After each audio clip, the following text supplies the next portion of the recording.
There's a town somewhere in America. It doesn't appear on any reliable map. It has mountains and an ocean within driving distance of each other, a tire fire that has been burning since at least the 1980s, and a nuclear power plant that has been slowly leaking radiation into the water supply for over 3 decades. The billionaire who owns that power plant is somewhere between 100 and 140 years old, depending on which episode you believe, and he keeps himself alive through weekly medical treatments so extreme that his body emits a visible green glow in the dark.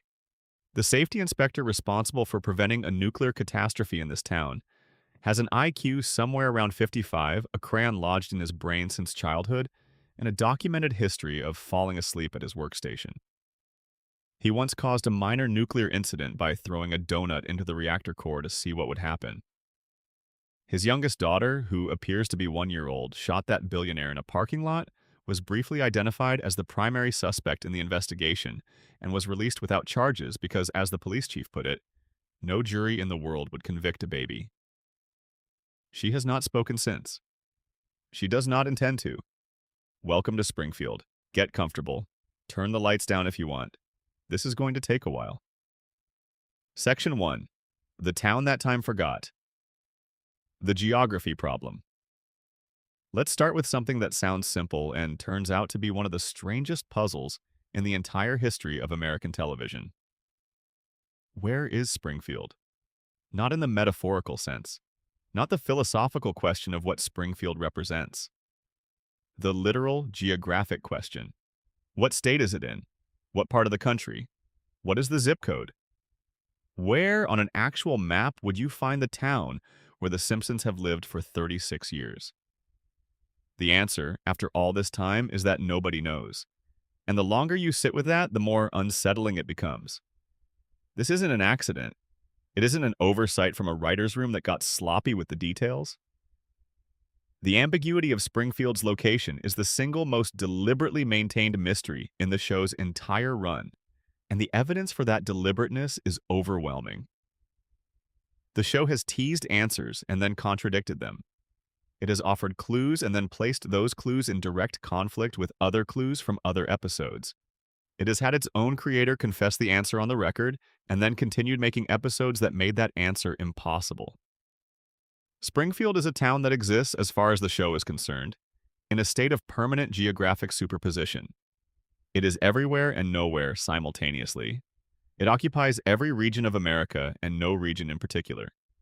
And once you start pulling at that thread, you realize that the impossibility of Springfield's location isn't just a quirk of episodic storytelling. It might be the most important thing about the town. Here is what the show has told us, contradicted, and told us again. In one episode, Springfield is clearly in a northern state, surrounded by evergreen forests and subject to heavy snowfall that looks nothing like the weather you'd find in the South. In another episode, the same town experiences a heat wave that drives residents to the beach, a beach that is apparently within walking distance of the same neighborhood where Homer nearly froze to death several seasons earlier. Springfield has mountains. Springfield has deserts. Springfield has a harbor. Springfield has farmland. Springfield has a canyon called Springfield Gorge, which suggests significant geological features that would place the town in a region of dramatic elevation change. Springfield also has a bayou. These geographic features cannot all exist within comfortable driving distance of each other in any real American landscape. But in Springfield, they do. They always have. The show has offered specific clues over the years, and each one has been undermined. Lisa's area code has been identified as a 636 exchange, which is real and belongs to Missouri. But the show has also placed Springfield in geographic contexts that are completely inconsistent with Missouri. The state abbreviation has been shown at various points as NT, which isn't a real state abbreviation at all, suggesting either a fictional state or a deliberate non-answer wrapped in the appearance of a clue. In the episode where Homer calls the state capital, the voice on the other end identifies the state as one beginning with a vowel. That narrows it to a handful of possibilities, but doesn't nail it down. The show knows this. The writers put a vowel in the answer specifically because a vowel keeps the question alive. In the season 12 episode called Behind the Laughter, which was framed as a mockumentary about the Simpsons family, the show gave what seemed like a definitive answer. The family was identified as being from northern Kentucky. It aired. People wrote it down. For a brief window, Springfield had a location. Then the syndicated rerun of that same episode changed the location to a different state entirely. The show literally edited its own answer out of existence. They gave you the truth and then replaced it with a different truth depending on which version you watched.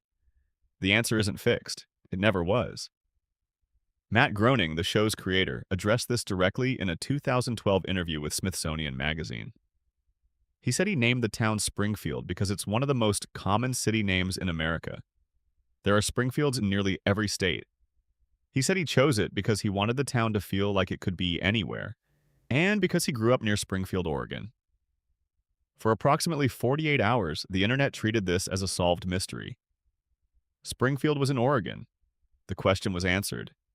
And then the show continued, doing what the show always does. New episodes aired that placed Springfield in geographic contexts inconsistent with Oregon, inconsistent with any single state. The writers hadn't agreed to honor Groening's confession. They kept the loop running. They kept the contradictions alive. They kept Springfield precisely where it has always been, which is everywhere. The surface-level explanation for all of this is reasonable and widely accepted. Springfield is meant to feel universal. It's designed to be every American town at once, a composite of every suburb and small city and Rust Belt community and coastal enclave that a viewer might recognize from their own life. The show resonates with people from all over the country because nobody feels like Springfield is somewhere else. Springfield always feels nearby. It always feels familiar. That's the intention. That's the design. And that's true. It really is. Groening has confirmed this. The writers have confirmed it. The geographic impossibility of Springfield is a feature, not a bug, and the feature serves a real narrative purpose. But there's another way to read it that sits underneath the official explanation like something submerged in dark water. Consider what it means, legally and practically, for a town to have no fixed location. A town without a state has no state regulatory authority, no consistent EPA oversight, no permanent attorney general, no fixed jurisdiction. The Springfield nuclear power plant has 342 documented safety violations. Those violations should trigger federal intervention, state inspections, environmental reviews, legal proceedings. But you can't bring a case against a facility whose location shifts depending on what episode you're watching. You can't file charges in Missouri if the next episode places the reactor in Oregon. You can't hold the plant to California environmental standards if last season it was clearly in the Deep South. Springfield floats between jurisdictions because floating keeps it safe. A town with no fixed location has no fixed accountability. The plant keeps running. The water stays poisoned. The violations remain unaddressed. And Burns keeps his monopoly intact, not through legal maneuvering, not through courtroom victories, but through the simple, elegant strategy of existing in a place that cannot be precisely located. The geographic impossibility of Springfield isn't just a comedy device. It's infrastructure. It's the legal and regulatory shield that allows everything else in this town to continue without consequence. You can't regulate what you can't find. You can't investigate a jurisdiction that doesn't exist. Springfield floats because landing would be fatal to the system that keeps it running. And when you add the other theories we'll be exploring tonight, the geography takes on dimensions that go even deeper. If the radiation that leaks from that plant has fundamentally altered the biology of every resident in town, why should it stop there? Why should a toxin powerful enough to mutate human beings, powerful enough to give fish a third eye, powerful enough to affect cellular aging and cognitive function, why should that kind of contamination respect the normal rules of physical space? Maybe Springfield exists in multiple geographic contexts simultaneously because the contamination has done something to the space itself. Maybe the warping isn't just biological. Maybe it extends outward into the landscape, compressing coastlines and mountains and deserts into a single impossible region because the rules that govern normal reality simply don't apply inside the contamination zone. And if the coma theory is true, if everything we've been watching since April 1993 is the dream of an unconscious man in a hospital bed, then Springfield's geography makes perfect emotional sense. Homer Simpson doesn't have a precise mental map of America. He has memories, fragments, impressions of places he's visited, landscapes he's seen on television, roads he's driven on, mountains from one trip, a beach from a summer long ago, a forest from a childhood memory. In a dream, those fragments don't obey geography. They layer on top of each other without regard for distance or direction. Springfield is geographically impossible because it's a dream assembled from everything Homer has ever known. And dreams have emotional logic rather than cartographic logic. The town feels like everywhere because it was built from everywhere. Every piece of American landscape that Homer ever encountered got folded into the dream, creating a single impossible place that somehow contains all of them.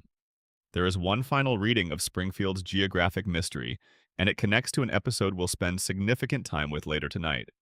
In the episode called The Principal and the Pauper, the town of Springfield makes a collective decision to legally ignore the truth about one of its most prominent citizens. They vote, as a community, to pretend that a demonstrable reality is not real. They make it illegal to contradict the official fiction. They exile the truth and replace it with a comfortable lie, and they do this not through any grand conspiracy, but through a simple, democratic act of denial. Springfield refuses to have a location for the same reason it refuses to acknowledge every other inconvenient truth about itself. Because having a location means being findable. Being findable means being accountable. And accountability in Springfield is the one thing the town's entire social structure is designed to prevent. The last honest man in Springfield was tied to a train and sent away. The geography of the place left on the same train and never came back. The floating timeline and what it hides. There is a concept in long-running television called a floating timeline. It's a production choice, a narrative convention, a practical solution to the problem of how a show can remain contemporary across decades without its characters aging out of their roles. The present of the show is always the viewer's present. When an episode airs in 1995, the characters are living in 1995. When an episode airs in 2025, those same characters are living in 2025. The cultural references update. The technology updates. The jokes stay current. But the characters themselves remain locked at the ages they were when the show began. The Simpsons has been doing this since 1989. Bart was 10 years old when the show premiered. He is 10 years old right now. Lisa was 8. She is still 8. Maggie has been 1 year old for 36 years. Homer and Marge were somewhere in their mid-30s when the show began. They remain, by all visible evidence, in their mid-30s today. Most animated shows use this convention. Most viewers accept it without question. It's just how cartoons work. Nobody asks why Bugs Bunny doesn't age. Nobody writes fan theories about why Daffy Duck has been around since the 1940s without a single gray feather. You accept the convention, you watch the show, you move on. But The Simpsons has been running for long enough that the floating timeline has started to produce something genuinely strange. The contradictions it generates have become so large and so numerous that they've begun to crack the surface of the show's internal reality in ways that can't be easily dismissed as animation convention. Consider Homer and Marge's backstory. When the show began, their history was grounded in the late 1970s and early 1980s. Their courtship, their high school years, their early marriage, all of it was set during a specific era. Homer's hair in the flashbacks, Marge's prom dress, the music they fell in love to, the cultural touchstones that defined their generation. It all made sense for a couple in their mid-30s in the late 1980s. They were products of the post-Watergate, pre-Reagan years, and the show's early seasons reflected that with specific, recognizable detail. But the floating timeline kept dragging the present forward. By the 2000s, if Homer and Marge were still in their mid-30s, their high school years would have been in the late 1980s. By the 2010s, they'd have been teenagers in the 1990s. By 2025, they'd have grown up in the 2000s. And the show has, in fact, made exactly these adjustments. Later flashback episodes have depicted Homer and Marge's youth with grunge music, then with early internet culture, then with references that belong firmly in the millennial experience. Their origin story has been retold at least 4 distinct times across the show's run, and each retelling places their formative years in a different decade. Their memories are not fixed. Their past is not stable. Their history is a draft document that gets rewritten every few years to maintain the illusion of a permanent present. And the show treats this as completely normal because within the floating timeline, it is normal. Characters don't have histories, they have approximations. Whatever backstory the current episode requires is the backstory that currently exists, and the backstory from 3 seasons ago has simply ceased to be true. This has a name in philosophy. It's called the Ship of Theseus problem. The question of whether an object that has had all its original components replaced remains fundamentally the same object. Homer and Marge have had their entire past replaced, piece by piece, decade by decade. Are they still the same people? Is the Homer of the current season the same Homer who fell in love with Marge in the 1970s, or has he been so thoroughly revised that the original version of him has simply stopped existing? The floating timeline isn't just a production convenience. Under any of the major theories about Springfield, it becomes a symptom of something much more serious. If the radiation theory is correct, if the nuclear plant has fundamentally altered the biology of everyone in town, then the aging freeze makes terrible biological sense. The residents of Springfield aren't aging because whatever the radiation has done to their cellular structure has interrupted the normal processes of biological time. Their bodies are running on a different clock than the rest of humanity. Their cells aren't dividing and renewing the way human cells are supposed to. They're locked in a kind of chronic stasis, their biology preserved at a fixed point by the same toxin that gave the fish 3 eyes and turned the whole town yellow. The floating timeline isn't a narrative device. It's a symptom of systematic biological contamination. If the coma theory is correct, the aging freeze is the simplest and most devastating thing in the entire show. Nobody ages because they exist inside the frozen consciousness of a man who went to sleep in April 1993 and has not woken up. Homer's unconscious brain cannot imagine his children growing older because he was not present to witness them doing so.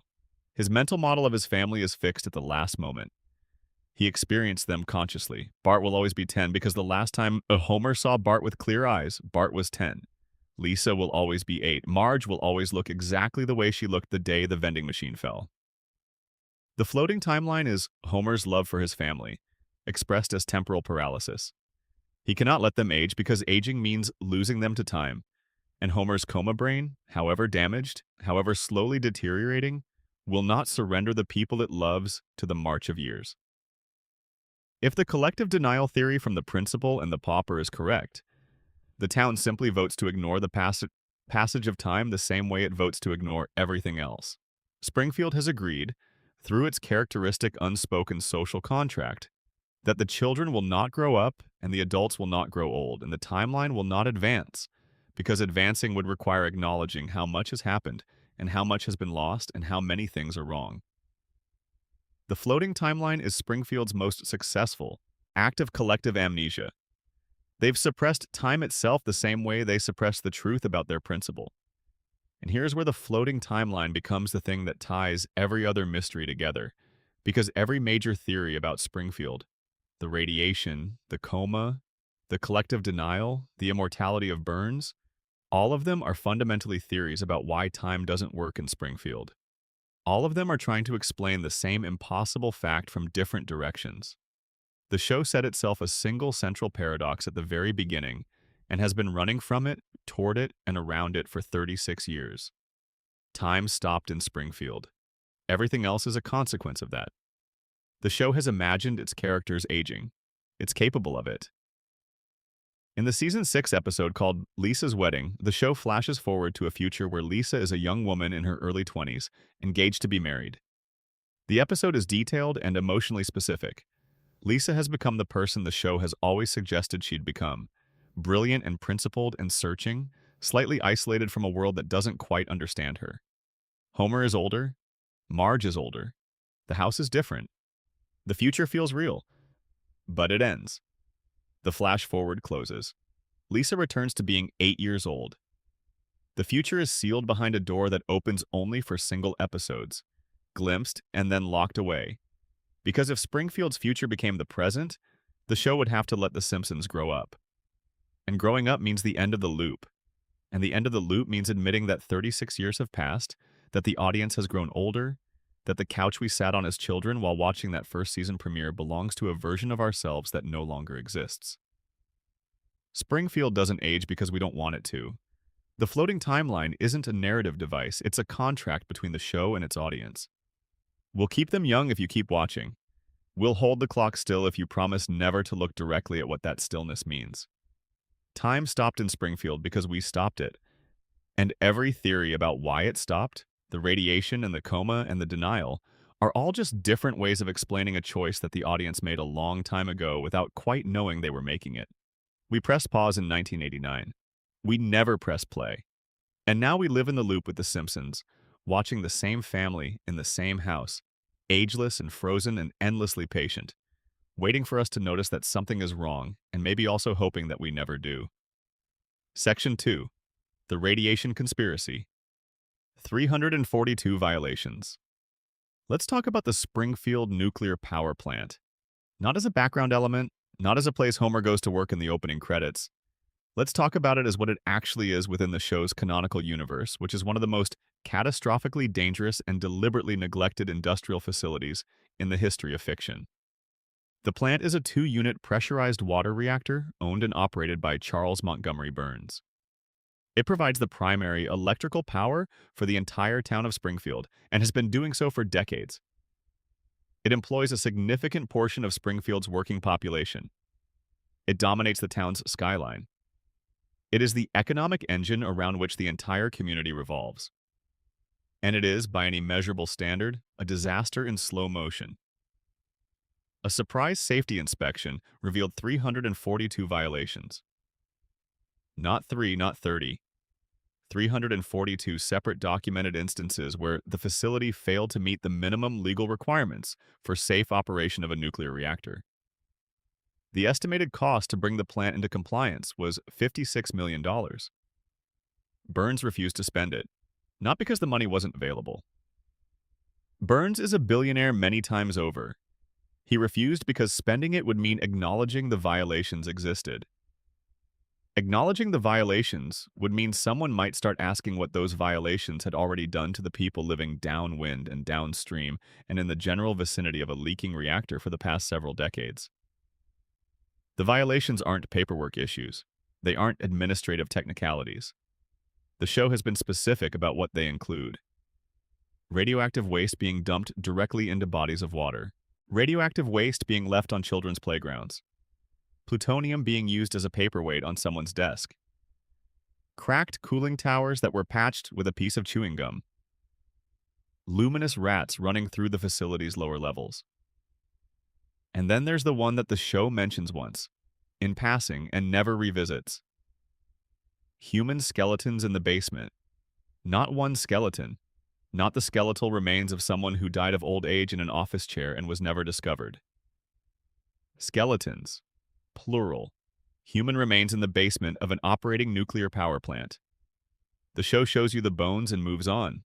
Nobody in Springfield reacts. Nobody investigates. Nobody asks who those people were or how they came to be dead inside a working reactor facility. The safety inspector who is theoretically responsible for preventing exactly these kinds of horrors is Homer Simpson, a man who sleeps at his workstation and once caused a nuclear incident by throwing a donut into the reactor core out of idle curiosity. And even Homer, standing in the basement of his workplace surrounded by human bones, finds nothing worth commenting on. That is the place, that is the facility. That is where Homer has been spending his working hours for over 3 decades. And the town that surrounds it has been drinking the water that runs near it, breathing the air around it, and eating the fish that swim in the waterways it has been contaminating for just as long. Now let's talk about what that contamination has actually done. Blinky and the question. Nobody asked. The first visible casualty of the plant's contamination appears in Season 2. A fish named Blinky, pulled from a river near the power plant, has 3 eyes. Not 2 eyes. 3. A fully functional third eye located in the center of Blinky's forehead that is clearly the result of radiation-induced mutation. The show doesn't shy away from this. Blinky becomes national news within the show's universe. A gubernatorial candidate uses the fish as campaign evidence, arguing that Burns is poisoning the local environment. Burns is forced to eat the fish on live television to demonstrate that it's harmless. The town watches. The town shrugs. Nobody conducts a follow-up environmental study. Nobody tests the water. Nobody demands an independent investigation into what exactly is happening in the river near the nuclear plant. And most importantly, nobody asks the question that should have been obvious within about 30 seconds of Blinky's discovery. If the fish have 3 eyes, what is happening to the people who drink the same water? The answer has been visible since the very first episode, in the faces and bodies of every single person who lives in Springfield. It's just that nobody has been willing to look at it directly. The yellow skin problem. Every resident of Springfield has yellow skin. This is treated by the show and by its audience as an art style choice. The Simpsons has a distinctive visual aesthetic. The yellow skin is part of that aesthetic. It doesn't mean anything. It's just how the characters look. Except that it isn't how all the characters look. Here is a detail that becomes impossible to ignore once you notice it. When guest characters appear in Springfield, when celebrities make cameo appearances, when people arrive from outside the town, they look different. Not slightly different in the way you'd expect from minor, stylistic variations. Fundamentally different. Their proportions are more natural, their eyes are less exaggerated, their features more closely approximate actual human anatomy. The show draws outsiders with more realistic proportions than it draws Springfield residents. The official explanation is that this is an artistic choice. The regular characters have been stylized for comedic effect. The guest characters are drawn more realistically to create a visual contrast that emphasizes the show's satirical tone. And that may well be the intended explanation at the production level. But within the logic of the show's own universe, there is a visible, observable, consistent difference between people who live in Springfield and people who don't. The people inside the contamination zone look mutated. The people outside it look normal. The art style isn't a coincidence, it's a documentary record. And it doesn't stop at skin color. Every Springfield resident displays physical characteristics that deviate from normal human biology in the same specific ways. The overbites, the bulging eyes, the unusual proportions, the 4 fingers, the hair that defies gravity and product-free styling in multiple characters across multiple generations. These traits are consistent across the entire population of Springfield in a way that suggests not individual quirk, but shared environmental cause. When a town's entire population shares the same set of unusual physical characteristics, and that town is located downstream and downwind of a nuclear facility with 342 safety violations, the explanation isn't coincidence. Even the animals are affected. The Simpson family dog, Santa's little helper, has the same bulging eyes as his owners. The same proportional deviations from normal canine anatomy. Blinky the fish has 3 eyes. The wildlife in and around Springfield bears the visible marks of sustained radiation exposure. The show demonstrates this explicitly when it shows you a 3-eyed fish and then expects you to believe the identical contamination has had no effect on the humans living in the same environment. The show has been telling you the same story for 36 years. Every yellow face is a data point. Every bulging eye is evidence. The art style is the diagnosis. Homer Simpson, Safety Inspector. Now we need to talk about the man standing between Springfield and nuclear catastrophe. Homer J. Simpson holds the title of Safety Inspector at the Springfield Nuclear Power Plant. This is, on paper, one of the most consequential jobs a person can hold in an industrial facility. The safety inspector's job is to identify hazards, ensure compliance with regulations, prevent accidents, protect workers and the surrounding community from harm. In a nuclear facility, a competent safety inspector is the last line of defense between routine operations and catastrophic contamination events. The stakes are, by definition, existential. Homer has an IQ of approximately 55, as stated explicitly by the show's creator. He has a crayon lodged in his brain that was placed there during childhood and remained undiscovered by Springfield's medical establishment for decades. He falls asleep at his workstation on a regular basis. He has eaten donuts during active meltdown warnings. He once caused a nuclear incident by throwing a donut into the reactor core to see if it would grow bigger. He has been described by his own employer on multiple occasions as the worst employee in the plant's history. And yet he is never permanently fired. He loses the job temporarily on rare occasions and always comes back. His employment at the plant is treated by the show as one of the constants of Springfield's universe, as fixed and inevitable as the couch in his living room or the tire fire on Springfield's horizon. This is not negligence on Burns's part. This is strategy. The German investors who briefly purchased the power plant during one season's storyline provide the clearest evidence for this. The first thing they did when they acquired the facility was fire Homer. The second thing they did was commission an assessment of what it would cost to bring the plant into compliance with basic safety standards. The estimate nearly bankrupted them. They went to Burns. They sold the plant back. Burns bought it and immediately rehired Homer. Think about what this sequence tells you. Burns knows exactly what Homer is. He has always known. He knows that a competent safety inspector would shut that plant down within a week. He knows that a competent safety inspector would find the 342 violations, would report them to regulatory authorities, would trigger an investigation that would expose decades of deliberate negligence and environmental poisoning. Burns knows all of this because Burns is, in many ways, the most intelligent person in Springfield. He runs a multi-billion-dollar corporation from a body that is barely functioning. He has been managing radiation exposure and its effects for over a century. He understands the science better than anyone. Homer isn't Burns's incompetent employee. Homer is Burns's instrument. A competent inspector ensures compliance. An incompetent inspector ensures the violations continue. And the violations continuing means the radiation keeps leaking, the water stays contaminated, and the people of Springfield remain in the cognitive state that makes them easy to manage. Homer's incompetence is the mechanism that keeps the whole system running. And here's the layer beneath that layer. The people of Springfield, after decades of exposure to the contamination that Homer's incompetence allows to continue, are in a cognitive state that makes them unlikely to notice what is happening to them. The same poison that flows through their water and their air has been flowing through their neurons for 36 years. Their capacity for critical thinking has been compromised by the very thing they should be thinking critically about.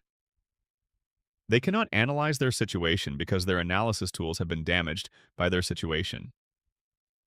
Burns's genius isn't just keeping Homer employed. Burns's genius is creating a self-perpetuating system of degradation. The plant poisons the people. The poisoned hot people cannot effectively challenge the plant. The unchallenged plant continues poisoning the people. It's a closed loop of contamination and cognitive damage, and Homer Simpson stands at the center of it, faithfully, incompetently, irreplaceably, ensuring that nothing ever gets fixed. The mutations. Cataloged. Let's go through the physical evidence systematically, because the show has been placing it in front of us for 36 years, and it deserves to be laid out clearly. Homer Simpson's body is anatomically impossible by the standards of normal human biology. His overbite is severe enough to suggest significant jaw malformation. His eyes protrude in a way that would indicate orbital abnormality in a real person. His skull shape defies standard human cranial proportions. He has 4 fingers on each hand. He can absorb physical damage that should kill him, having survived gunshots, electrocutions, falls from significant heights, being struck by vehicles, and multiple explosion events. His healing rate is several orders of magnitude beyond what normal human tissue can achieve. He has been clinically diagnosed with brain damage on at least 2 occasions. He has undergone brain surgery. He has had a foreign object in his brain for most of his adult life. By themselves, any one of these traits might be explainable. Together, as a cluster of abnormalities in a single individual who has spent his entire adult life in direct proximity to an active nuclear reactor with hundreds of safety violations, they suggest something very specific. Marge Simpson displays the same ocular abnormalities as her husband, the same 4-fingered hands, the same skin coloration. Her hair, famously, grows straight upward in a rigid tower that she maintains without any apparent hair product and which has remained in identical shape for 36 years. Whatever is happening to the cellular structure of Marge's hair is not happening in any normal human follicle. She was also briefly employed at the plant itself. meaning she received a direct exposure to whatever the facility is leaking in addition to the ambient contamination that affects the entire town. Their children, Bart, Lisa, and Maggie, were all born after both parents had already been living in Springfield's contaminated environment. They were conceived in contaminated bodies and developed in a contaminated environment, and they display the same cluster of physical abnormalities as their parents. The same eyes, the same hands, the same skin, the same hair that behaves unlike hair should. Bart also demonstrates physical resilience beyond what normal childhood biology would predict. He has survived falls and impacts and physical confrontations that would injure or hospitalize a real 10-year-old. His body appears to share Homer's anomalous durability, though less dramatically so. Lisa displays no overt physical anomalies beyond the standard Springfield characteristics, but her intelligence is extraordinary, placing her in a category that the show treats as exceptional, even within Springfield. If radiation can reduce cognitive function, as it appears to have done in Homer's case, it's theoretically possible that in some individuals, radiation exposure might interact differently with the developing brain, amplifying rather than reducing certain functions. Lisa's genius and Homer's impairment may be two expressions of the same underlying cause, the same environmental contamination, producing wildly different outcomes in different biological systems. And then there's Maggie, whose case we'll explore in its own dedicated section. Because Maggie represents something the radiation theory predicts, but the show has never addressed directly. The possibility that contamination doesn't just damage, the possibility that in rare cases it creates something that shouldn't exist. Burns knows there is one person in Springfield who understands exactly what the power plant has done to the town's population. One person who has studied the science, who has experienced its effects firsthand, who has the resources and the knowledge and the long perspective of a man who has been managing radiation exposure for over a century. Charles Montgomery Burns. The evidence for Burns's awareness begins in the Springfield Files, the X-Files crossover episode in Season 8. Homer sees something in the woods near Springfield that he believes is an alien. The town panics. FBI agents Mulder and Scully are called in. The mystery builds. And when the truth is revealed, the figure Homer saw in the forest wasn't an alien at all. It was Mr. Burns coming from his weekly medical treatment. The treatment itself is the important detail. Burns undergoes a medical regimen so intensive, so saturated with radiation therapy and chemical intervention, that it causes his body to emit a visible green glow. He wanders out of the treatment facility in a dazed state, stumbling through the woods, his skin lit from within by whatever cocktail of treatments is keeping him alive for one more week. Without the treatment, he dies. The margin for error is zero. His life requires maintenance on a weekly schedule the same way a machine requires scheduled servicing. Burns is being kept alive by radiation. The man who owns a nuclear power plant that has been leaking radioactive material into Springfield's water supply for decades is personally dependent on controlled radiation exposure to sustain his own biological functions. His body has been so fundamentally altered by a lifetime of proximity to nuclear material that it can no longer sustain itself through normal cellular processes. He requires external radiation input the way a normal person requires food and water. This means Burns understands radiation biology at the deepest possible level. He understands it because his own survival depends on it. He has personal physicians, private pharmaceutical resources, and an entire infrastructure dedicated to managing the effects of chronic radiation exposure in a single human body. He knows what radiation does to biological systems because radiation is the only thing keeping his biological system operational. And he knows what his plant is doing to Springfield because Springfield is his laboratory. Every yellow face he passes on the street is data. Every child with 4 fingers is a result he has observed. Every abnormal test result from the town's water supply is information that he has access to through the same medical infrastructure that manages his own treatments. Burns doesn't just profit from the plant, he studies it. He knows precisely what it has done to the people living in its shadow, but because understanding what it has done helps him understand what it's doing to him and what he can do about it. The scariest part of the radiation theory isn't that it happened. The scariest part is that someone in Springfield has always known it was happening and chose not to stop it. Not because stopping it was impossible, but because the damage it caused was, from one perspective, useful. A cognitively impaired population is easier to manage. A town with compromised critical thinking is less likely to organize resistance.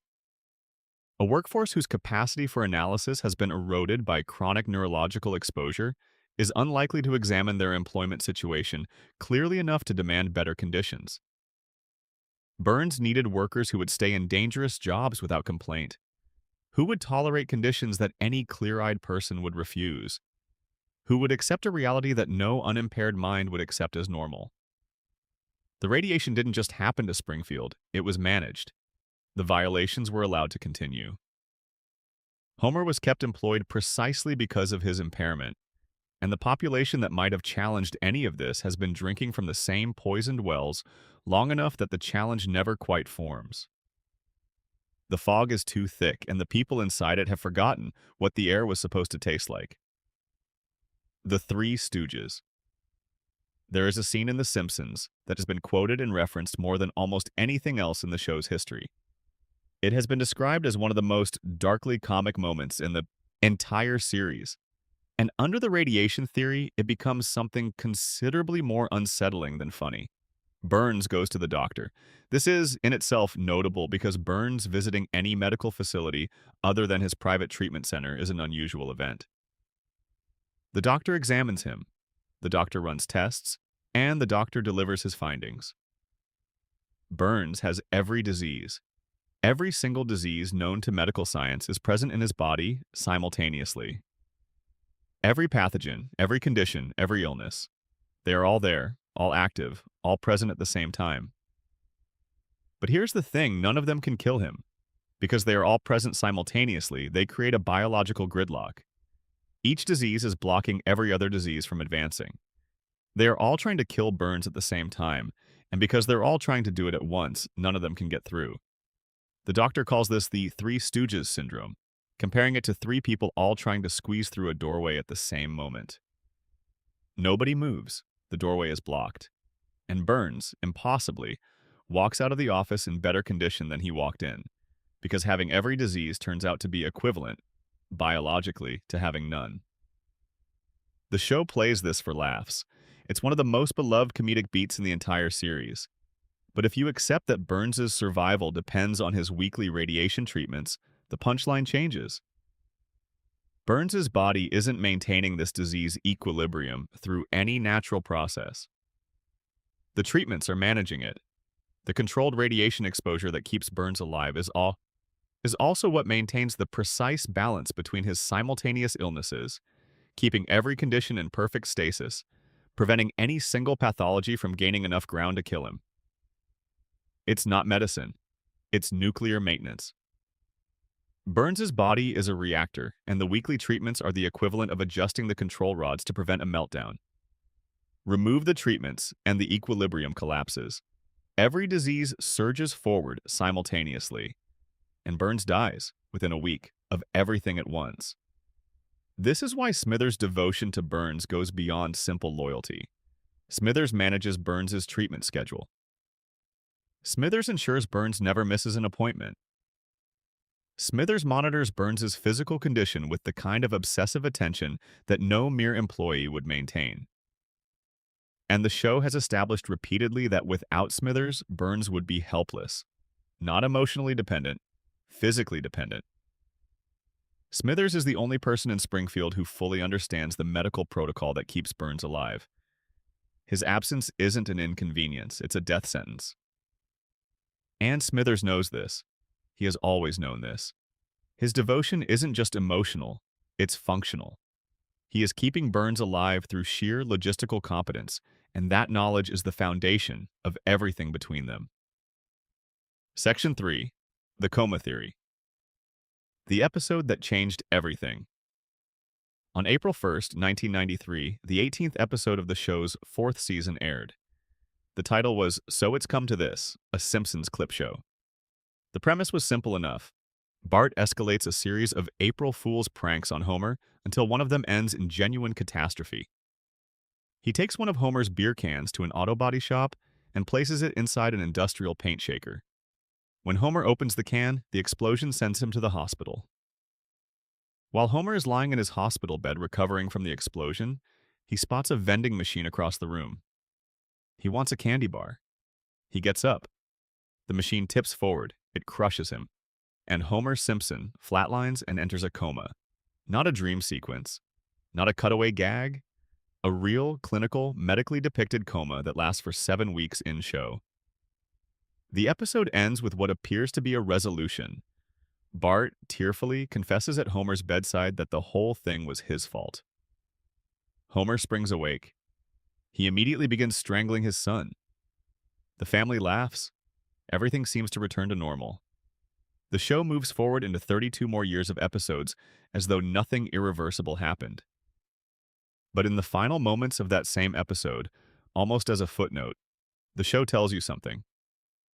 During the coma, Homer lost 5% of his brain function.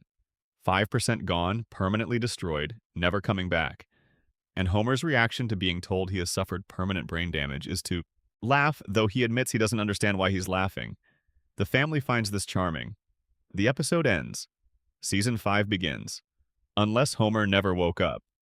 This is the Homer coma theory, and it is the most debated, most internally consistent, and most emotionally devastating fan theory in the history of The Simpsons. Originally proposed and popularized through online fan communities, its basic premise is this. Homer Simpson did not wake up from his coma on April 1st, 1993. Every episode that has aired since that date, every storyline, every character development, every impossible adventure, every celebrity appearance, every world-altering event that Springfield forgets by the following week, all of it is a dream being generated by the unconscious mind of a man lying in a hospital bed in Springfield General, slowly losing brain function while his family sits at his bedside and waits for him to open his eyes. The evidence that doesn't explain itself away. The most powerful piece of evidence for the coma theory isn't a specific scene or a hidden detail or a throwaway line in a season 17 episode. It's the tonal shift. It's the difference between what the show was before April 1993 and what it became after. Before the coma episode, The Simpsons was a grounded show. Not realistic exactly. It was always a cartoon. But the storylines dealt with recognizable human problems rendered through satire. Homer tries to quit drinking. Marge considers an affair and decides against it. Lisa develops a crush on a substitute teacher. Bart faces the possibility of being held back a year and grapples with what that means for his sense of self. These are everyday family problems. They're rooted in the kind of experiences that real families have. Financial stress, marital tension, academic pressure, parental failure. The show's emotional core was built on relatable domestic struggle, and the comedy emerged from the gap between the messy reality of the Simpsons' lives and their aspirations. After the coma, everything changes. Not gradually, seismically. Homer goes to space. Homer becomes the leader of a vigilante group. Homer joins a secret society. Homer discovers his mother is a fugitive radical who faked her own death. Homer meets God on 2 separate occasions. Homer travels to dozens of foreign countries. Homer holds hundreds of different jobs across the seasons, from snowplow operator to food critic to astronaut to internet entrepreneur to missionary to bodyguard to boxer. Homer befriends dozens of celebrities. Homer survives physical trauma that would be lethal to any normal human being, with an increasing frequency and an increasing impossibility as the seasons advance. The show transforms from a domestic sitcom grounded in recognizable working-class anxiety into something more closely resembling a fever dream. A world where anything can happen to the main character and nothing has lasting consequences. Where reality resets between episodes with the reliability of a computer rebooting. Where the laws of physics apply inconsistently and the laws of narrative consequence have been entirely suspended. The internet has been debating the moment The Simpsons went wrong for 2 decades. When did the quality drop? When did the writing lose its grounding? When did Homer's character shift from lovable failure to invincible cartoon figure? The answers people give vary, but they cluster around the same general period. The mid to late 90s, season 5, 6, 7, the exact moment when the post-coma episodes take over. The coma theory argues that the Simpsons didn't get bad. Homer's brain got worse, and as his brain deteriorates in that hospital bed, as the years pass and the neurons continue their quiet decay, the dreams get stranger and stranger and less, tethered to the reality that Homer last experienced before the machine fell. God told him 6 months before the coma episode, in the season 4 premiere called Homer the Heretic, Homer has a conversation with God. An actual face-to-face conversation with a depicted deity sitting in Homer's living room, giving Homer life advice. It is played for laughs. God offers wisdom. Homer mostly seems confused, and as the conversation winds down, God tells Homer something. He tells Homer that he will learn the meaning of life. But not yet. His time is coming. 6 months later, Homer is in a coma. The timeline matches.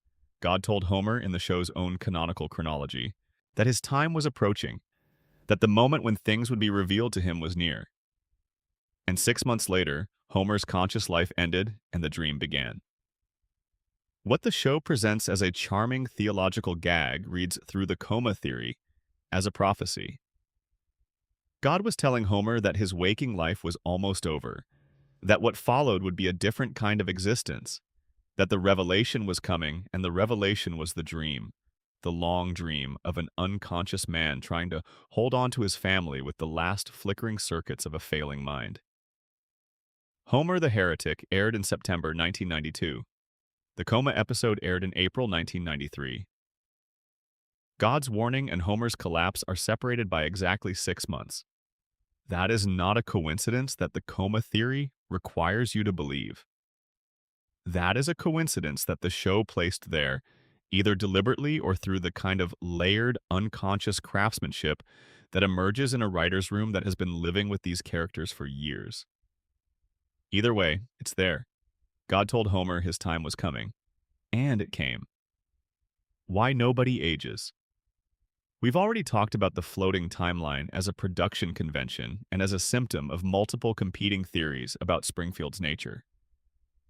But the coma theory has the simplest and most emotionally devastating answer to the aging problem, and it deserves to be stated clearly.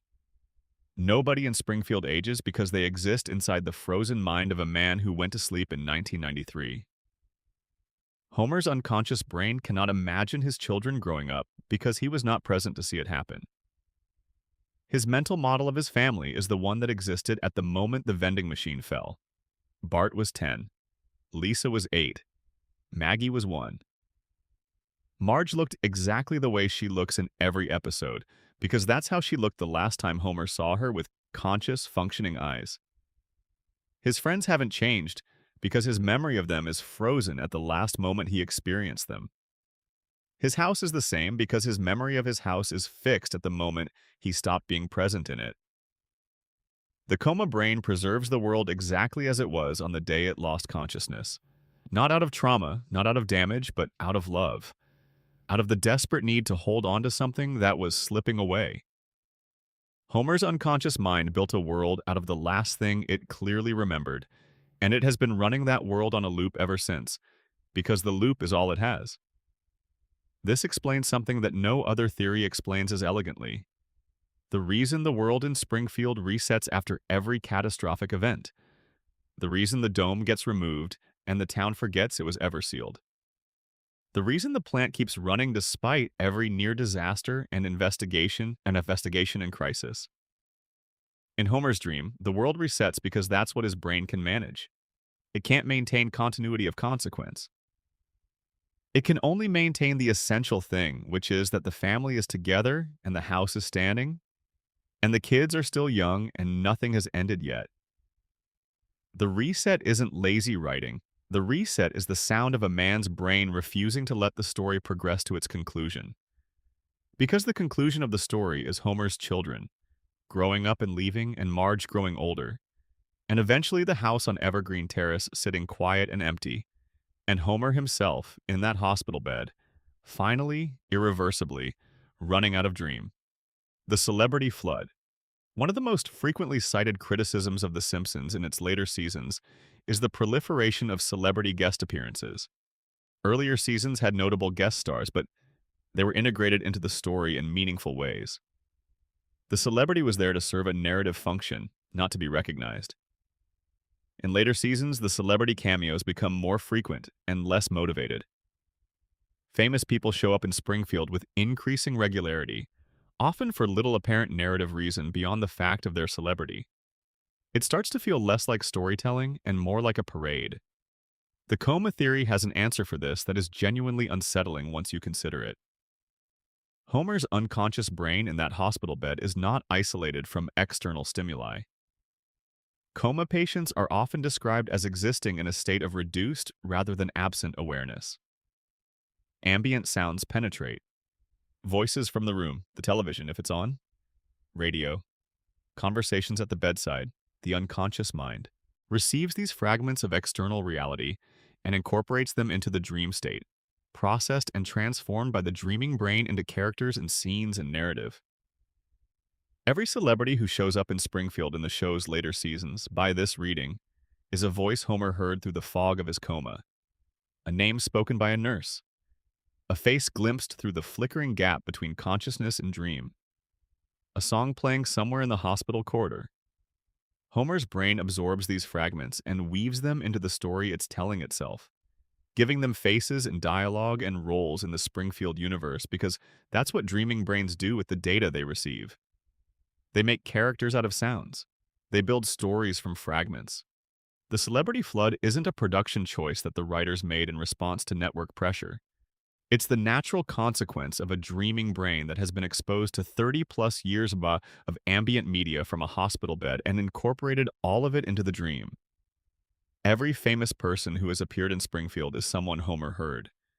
And every time the hospital room is quiet, Springfield is quiet too. What the show admitted. The coma theory is popular enough, internally consistent enough, and supported by enough in-show evidence that the show's own writers have had to respond to it. In a season 34 episode, the writers created and deliberately leaked a fake deleted scene in which Homer wakes up from a long coma and reveals that every outlandish episode was just a dream. The scene was animated, it was voiced, it was presented as real. And then the show's production announced that the scene was a hoax, a fabrication planted by hackers, a fake that the audience should disregard. Think about what this sequence of events tells you. The writers created a scene depicting Homer waking from a coma. They animated it, they voiced it, they released it in a form designed to look authentic. And then they denied it was real. They showed you the truth and told you it was a joke. Al Jean, the show's longtime executive producer, addressed the theory directly in 2015.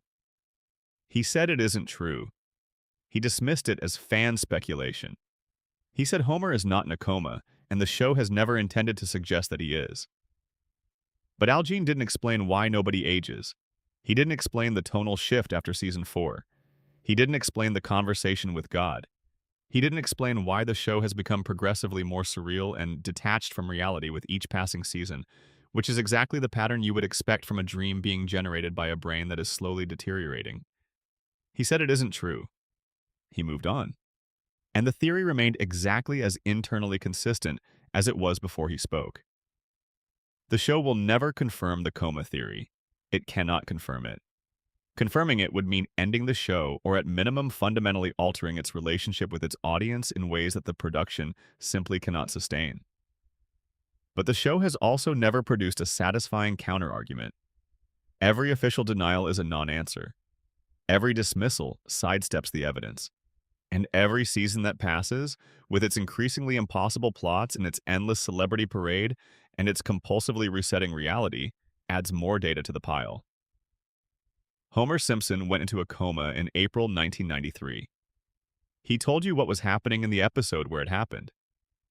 And then the dream began, and the dream has been running ever since, getting stranger and more elaborate and less tethered to waking reality with every passing year. Because the brain generating it has been losing ground steadily for 3 decades. The dream doesn't end because Homer doesn't want it to end. Because ending means waking up. And waking up means finding out how much time has passed. It means finding out how old his children actually are. Whether Marge is still there, whether anyone is still sitting by his bed, or whether the bed has been empty for years and nobody is waiting anymore. That's the coma theory. And the reason it has never gone away, the reason it gets brought up every few years and spreads across the internet and finds new audiences in every new generation of Simpsons viewers, is because it transforms the show from a comedy into something much more profound and much more painful. It makes every episode an act of love, every reset a refusal to let go, every impossible adventure a dying man's attempt to keep the story from ending. Homer Simpson has been dreaming since April 1993. And every episode you have ever watched since then, every laugh you have had at his expense, every moment of accidental tenderness in a show that is mostly about a man falling down, is a love letter from a father who cannot reach his family. He just wants them to be okay. He just wants Bart to still be his mischievous boy, and Lisa to still play her saxophone, and Maggie to still be small enough to hold. He wants Marge to still be there at the kitchen table when he comes home. And in the dream, they always are. If you're still with us, drop your time and location in the comments. And if you want more of this, subscribe. It means the world. Now, back to Springfield. Section 4. Who really shot Mr. Burns? The summer that Springfield became a crime scene. The summer of 1995 was The Simpsons at the absolute peak of its cultural power. The show was averaging more than 20 million viewers per episode. It had become not just the most popular animated series on television, but one of the defining cultural artifacts of the decade. The show that other shows were measured against? The comedy that set the standard for what satire on television could look like. And that summer, the writers decided to do something that had never been attempted by an animated show before. They built a genuine murder mystery, a real whodunit cliffhanger designed with enough care and enough embedded evidence that the show's own creators publicly claimed it was solvable from the clues provided in the first part. They invited viewers to participate in a national contest. They partnered with America's Most Wanted to produce a tie-in special called Springfield's Most Wanted, treating the fictional crime as an actual unsolved case. Fox promoted it as a cultural event. The prize for guessing correctly was significant enough to make it worth entering. The winner would be animated into a future episode of the show. Millions of people watched. Thousands entered the contest. America spent the entire summer theorizing about who had pulled the trigger on Charles Montgomery Burns.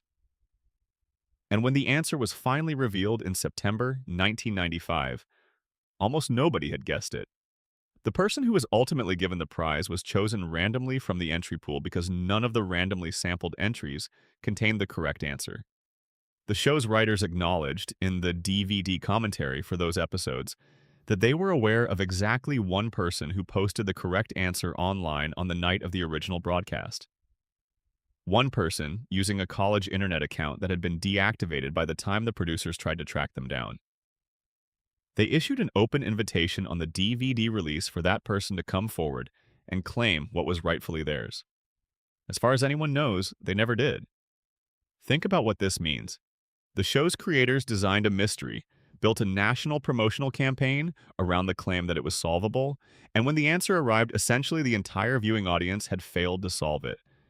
Either the clues were genuinely insufficient, or the red herrings were so effectively placed that the real answer was buried beyond reasonable deduction, or the answer didn't actually follow logically from the evidence in the way the show had claimed. The answer was Maggie. Baby Maggie Simpson, 1-year-old, had shot Mr. Burns in the parking lot of the Springfield Town Hall. And the case officially was closed. Except it wasn't. And here's why it wasn't. The mechanics of the crime. Let's go back to the night of the shooting and look at what the show actually tells us, as opposed to what it wants us to believe. Burns had crossed a line. He had crossed several lines, actually, but the one that brought everything to a head was the construction of a device to block the sun from Springfield. Not a cloud, not a pollution event. Burns built a mechanical disc specifically engineered to prevent natural sunlight from reaching the town, with the explicit purpose of forcing every resident to purchase their electricity from his power plant. This is the kind of plan that would get a person arrested in any functioning legal system. In Springfield, it got him shot. The list of people with motives to shoot Burns that evening was essentially the entire population of Springfield. Homer, because Burns had never once managed to remember his name, despite Homer, working for him for years. Bart and Lisa, because the oil well Burns stole from beneath their school had destroyed the school's budget. Grandpa, because the sinkhole Burns created had demolished the retirement home. Willie, because he lost his job. Tito Puente, because Burns cut the music program. Mo, because his bar went under. Smithers, who had just been fired on the spot for the first time in his career. The show established all of these motives carefully, methodically, across the first part of the two-episode arc. Every major character in Springfield had been given a reason to want Burns gone. Multiple characters were shown holding weapons. The tension at the town meeting was designed to feel like a powder keg. And then Burns stepped outside, walked to the sundial at the center of town square, and someone shot him. He fell. His hands landed on the sundial, pointing at two specific letters, W and S. Or, from Burns's perspective, looking up at the sundial from below, M and S. The ambulance came. The screen went dark. America had to wait all summer. When the investigation began in Part 2, the show's procedural comedy takes over. Chief Wiggum and the Springfield Police Department conduct an investigation that is both farcical and, in certain specific ways, methodologically revealing. Smithers confesses. It seems like a quick resolution. But Smithers' confession collapses when it becomes clear that he was blackout drunk at the time of the shooting and couldn't reliably identify what he had done. His actual crime turns out to be shooting old Jasper in the wooden leg in a completely different location. He shot someone else, not Burns. He wasn't the one. Other suspects are cleared. Principal Skinner has an alibi. Mo has an alibi. Tito Puente provides the greatest alibi in television history, a full musical number demonstrating that he channeled his rage into creating art rather than violence. The investigation stalls, and then a DNA test on an eyelash found on Burns's jacket points toward a member of the Simpson family. Homer's fingerprints are on the gun. Homer is arrested. He's about to be convicted. And then Burns wakes up from his coma and identifies his shooter. Maggie. In the parking lot, his own gun, which had gone missing from his holster before the shooting, recovered from the ground by a baby who then used it in what Burns describes as a struggle over a lollipop. Case closed. Baby did it. No jury would convict. Move on, except. The problems with the official story. Fair story. Burns explicitly stated that his hands landing on the sundial letters W and S was not intentional. He simply fell, and his hands happened to land where they landed. The sundial clue, the central piece of dramatic evidence that the show uses to anchor its official answer, was described by the victim himself as meaningless. A coincidence. The most prominent clue in the most famous mystery in Simpsons history is, according to the person it was supposedly left by, not a clue at all. Burns's last words before being shot were a calm recognition. He said in a tone that indicated familiarity rather than alarm, something equivalent to, "Oh, it's you." He recognized his attacker. He wasn't startled. He wasn't frightened. He saw whoever was about to shoot him, and his first reaction was that of someone greeting a familiar acquaintance. This raises an obvious question. Does Mr. Burns know Maggie Simpson? Has he ever interacted with her in any meaningful way prior to this event? Burns barely remembers Homer's name, and Homer has worked for him for years.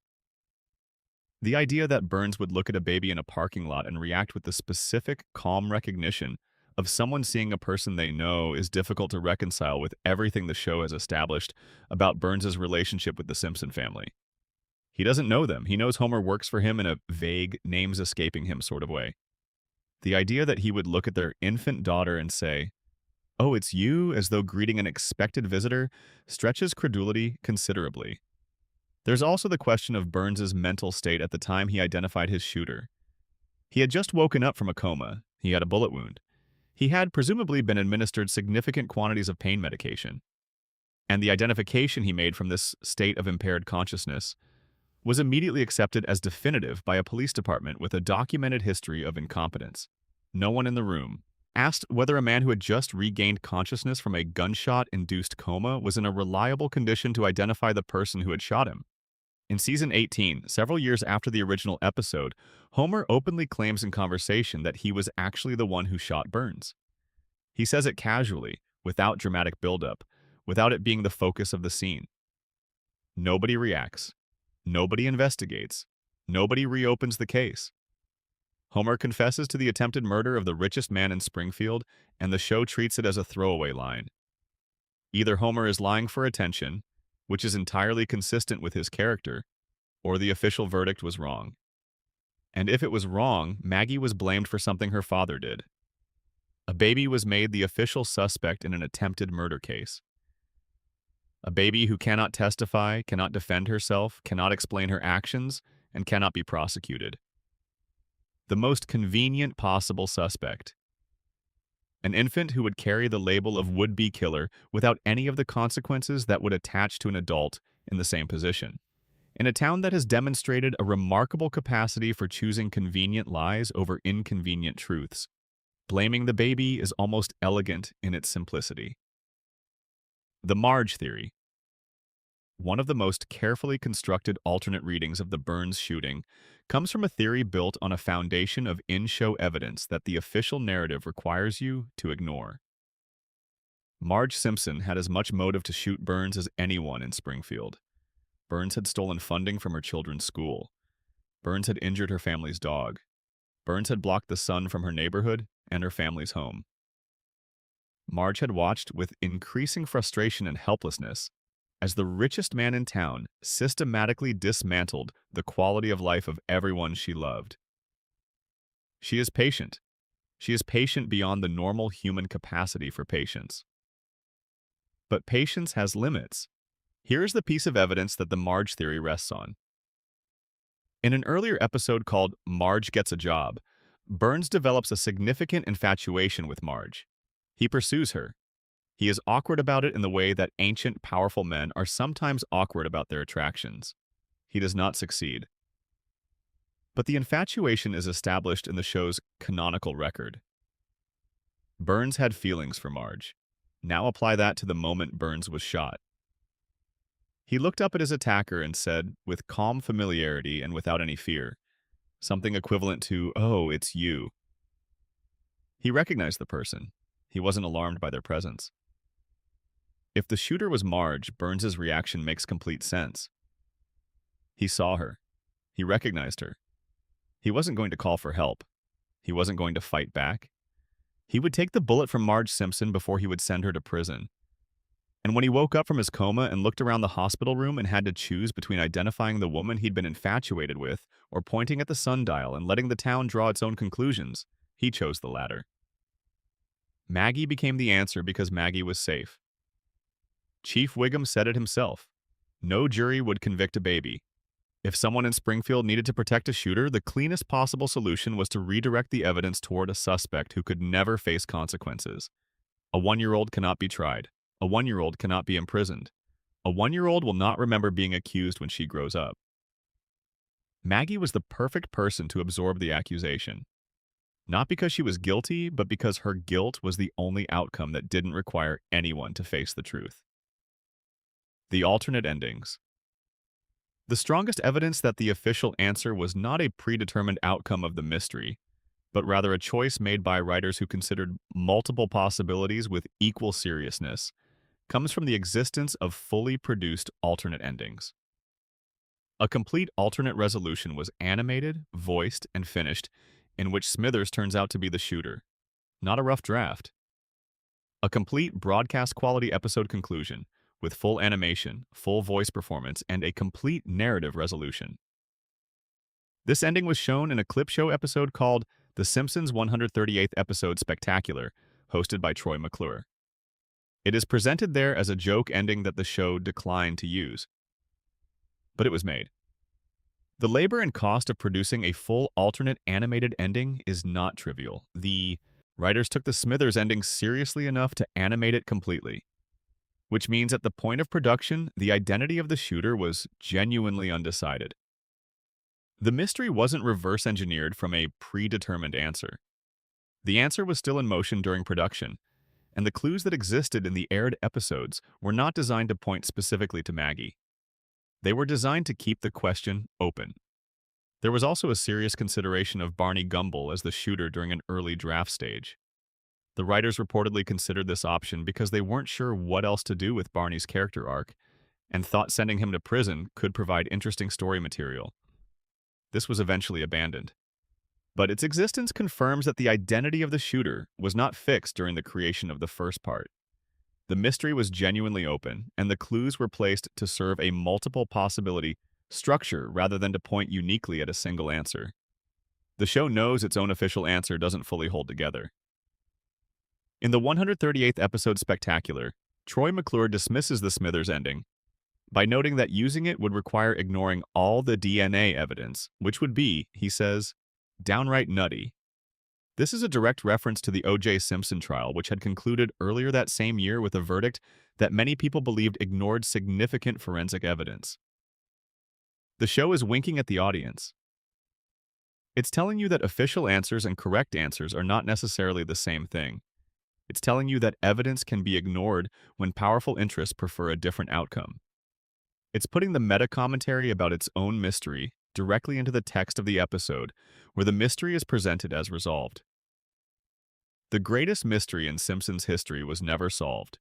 It was closed. And in Springfield, those have always been two very different things.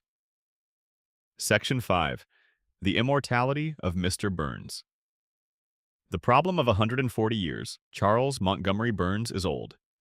This is treated by the show as a comedic premise, a source of jokes about cultural references that nobody else understands, and a physical frailty that contrasts absurdly with his outsized power and ambition. Burns remembers things nobody else was alive to remember.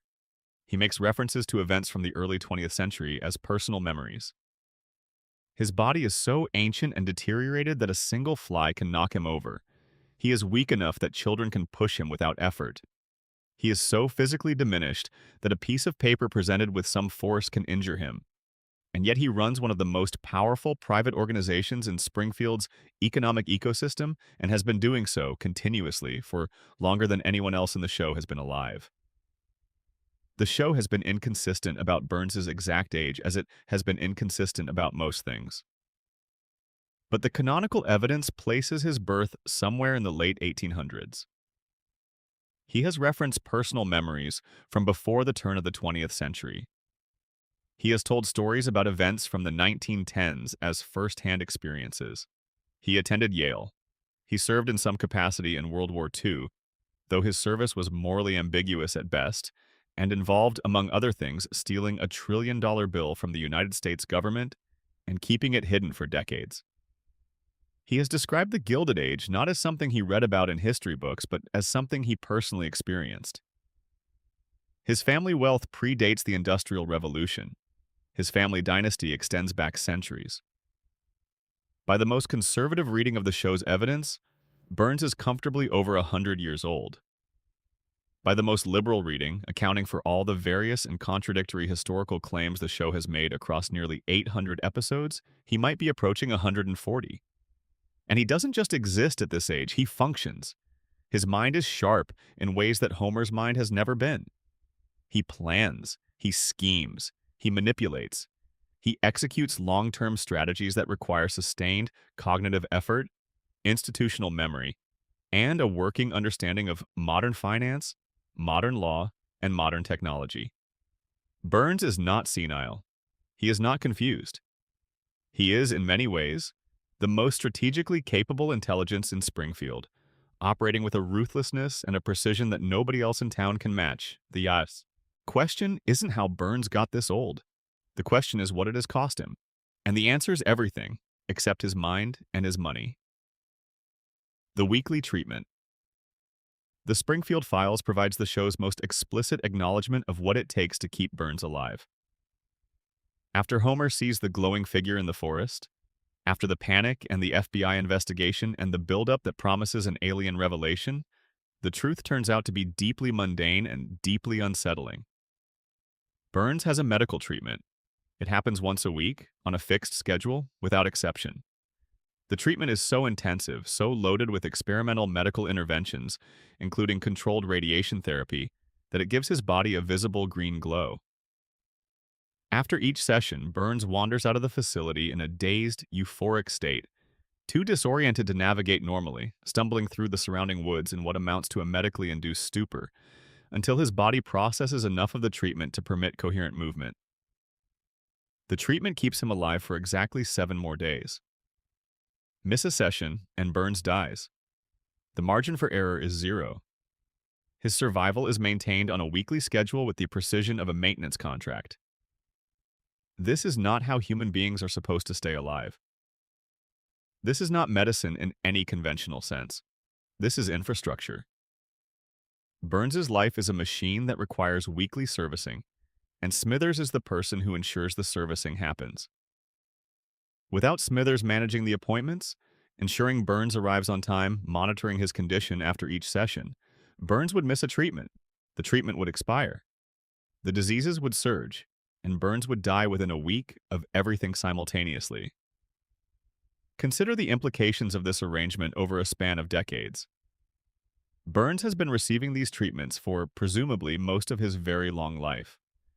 His body has been so fundamentally altered by the combination of century-long radiation exposure and weekly medical intervention that it can no longer maintain its own biological functions through normal processes.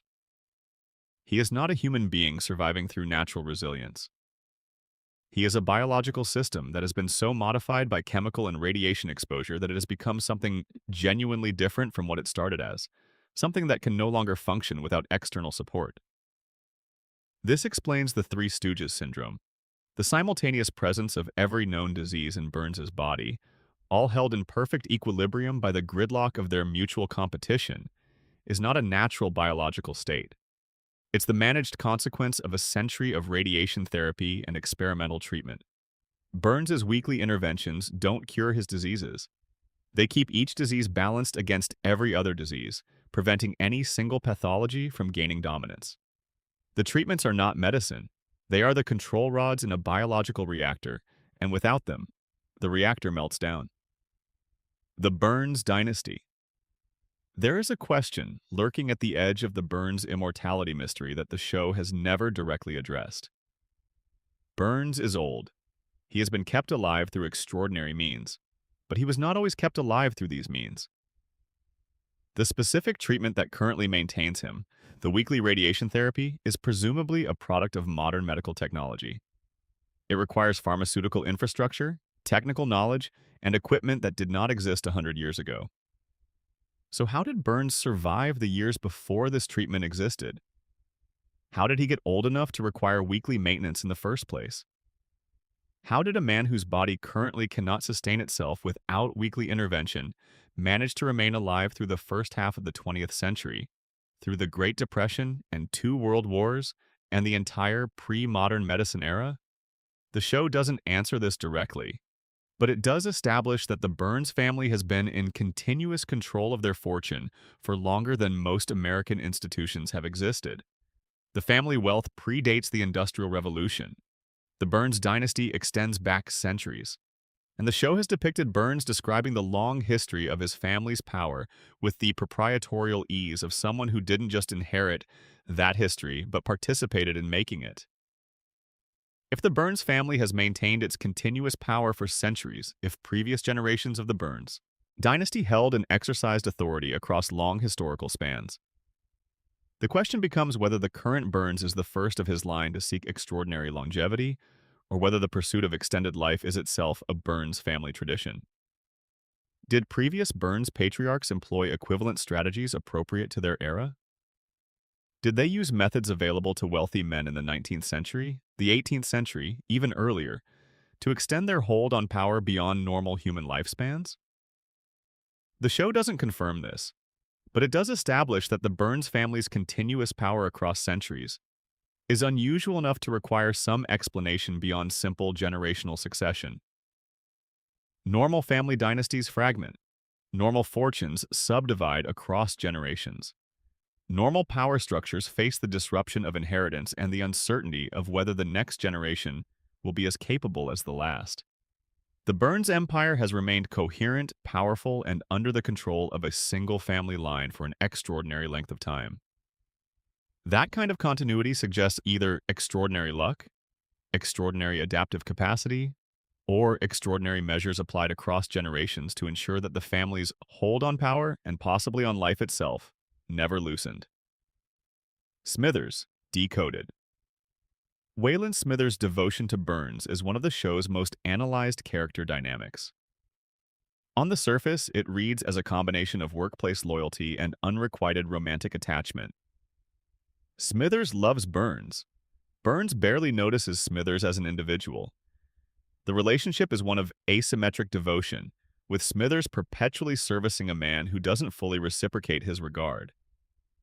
But the coma theory and the Burns immortality theory together suggest a different reading of what Smithers actually is and why his devotion is so absolute. Smithers is not just an assistant. Smithers is a life support system. He manages Burns's treatment schedule. He monitors Burns's physical condition.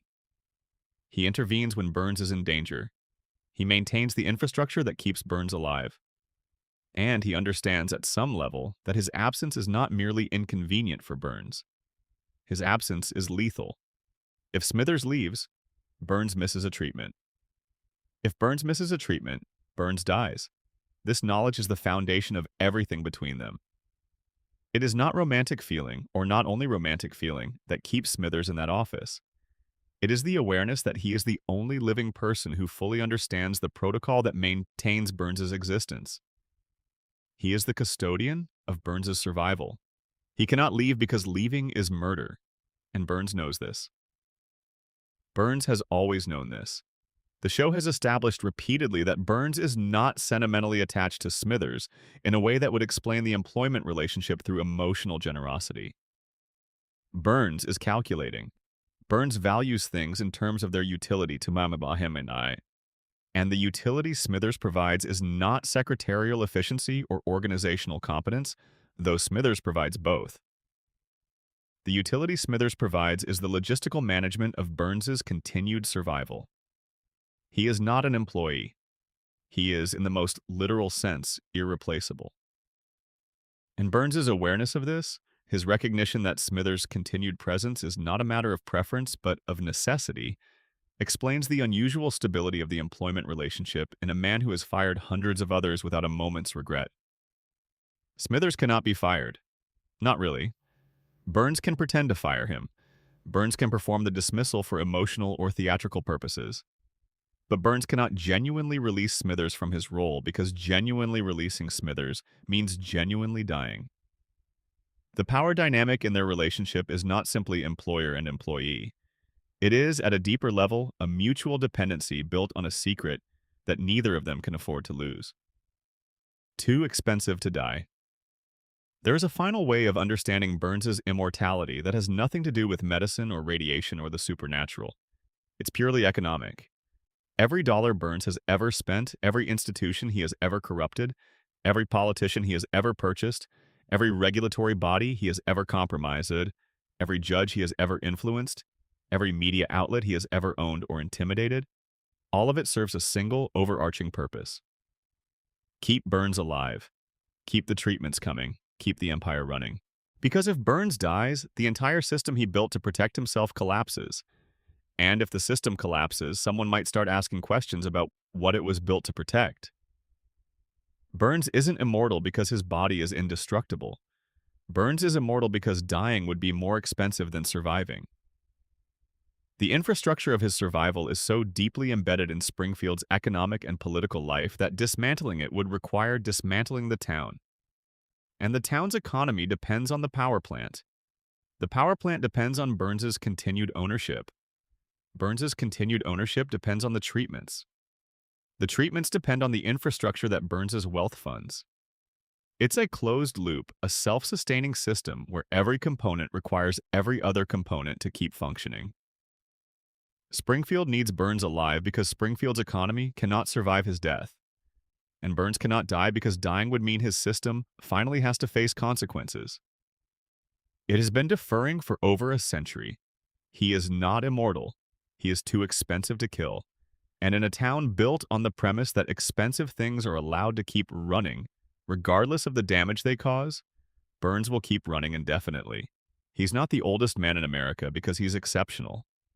He's the oldest man in America because he built a world where his death was not permitted to occur. And as long as he keeps the lights on in Springfield, the town will keep paying the bill to maintain him. That is a kind of immortality. And in Springfield, it's the only kind that matters. Section 6.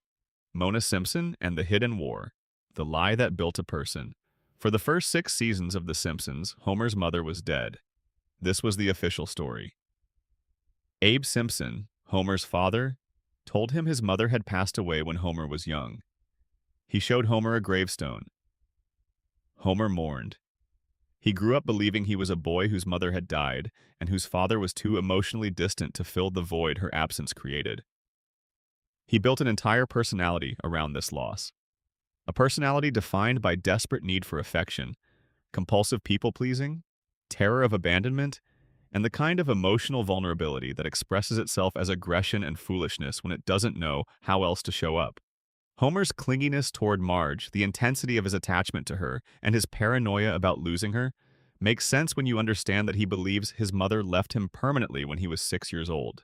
His willingness to endure humiliation and neglect from Burns, rather than risk losing his job, makes sense when you understand that he was shaped by loss into someone who would accept almost any arrangement rather than face abandonment again. His need to be liked, his almost painful desire for approval from people who have given him no reason to expect it, makes sense when you know that the original rejection, the one that defined his emotional architecture, was the disappearance of his mother. Homer Simpson's entire personality is a coping mechanism for a wound that was inflicted before he was old enough to understand what had been done to him. In Season 7, the show revealed that the wound was based on a lie. The episode is called Mother Simpson.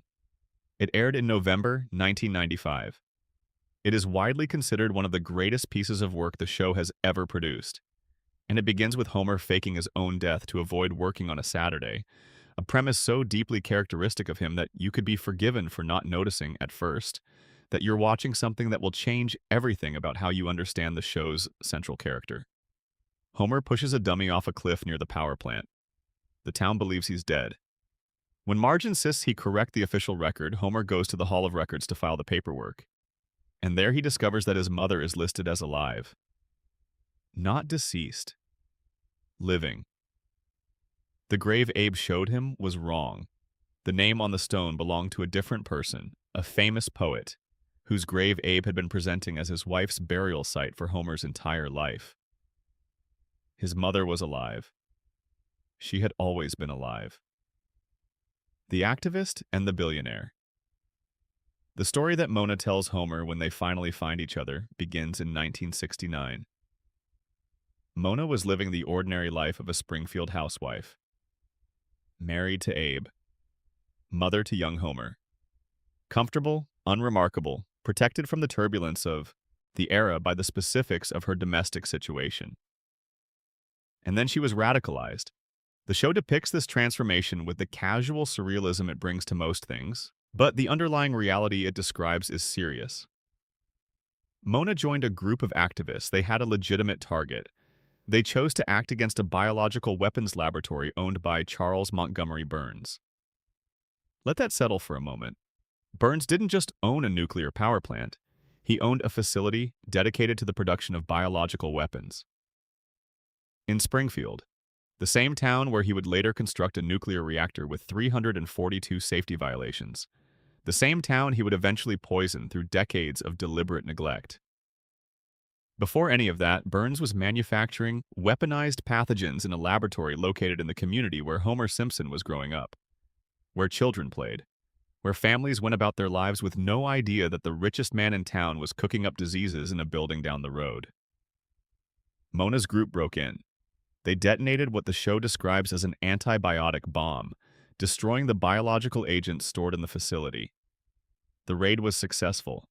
In the chaos, they accidentally cured the asthma of the facility's security guard, who happened to be a young Clancy Wiggum, the man who would later become Springfield's chief of police. But Mona made one mistake. As the group fled, she stopped to help someone who had been knocked down in the confusion. That someone was Burns himself. She stopped to help the man whose weapons she had just destroyed, and Burns looked up at her face and recognized her. He reported her to the FBI. And from that moment forward, Mona Simpson was a fugitive. She could not go home. She could not contact her family. She could not explain to a 6-year-old boy why she had to leave him, could not hold him and tell him she loved him and that none of this was his fault, could not be there for any of the decades of his life that followed. She kissed him while he slept and walked out into the night. Homer woke up and his mother was gone. Burns's long revenge. Burns did not simply report Mona to the FBI and move on. He pursued her. The show makes this explicit when Mona returns to Springfield in season 7. Burns spots her through a taxi window and recognizes her almost immediately, 26 years after she destroyed his weapons lab. He calls the authorities. The FBI shows up at the Simpson house. Mona has to run again. Homer has to say goodbye to his mother for the second time. This is the detail that transforms the Mona storyline from tragedy into something darker. Burns nursed a grudge against a woman who had acted against his weapons program for over 2 decades. He maintained enough active hostility toward her that he was still capable of having her pursued and exiled a generation after the original event. This is not the behavior of a man who has moved on. This is the behavior of a man for whom personal vendettas are a permanent operating condition. And now consider the full picture. Burns drove Mona out of Springfield when Homer was 6 years old. Homer grew up without a mother. Homer's emotional development was defined by that absence. Homer became a man who was desperate for approval, terrified of abandonment, and constitutionally incapable of challenging authority figures who held his livelihood in their hands. Homer then spent his entire adult life working for the man who created all of those conditions. Homer works for Burns. Homer has always worked for Burns. Homer earns his paycheck from the person responsible for everything that was taken from him.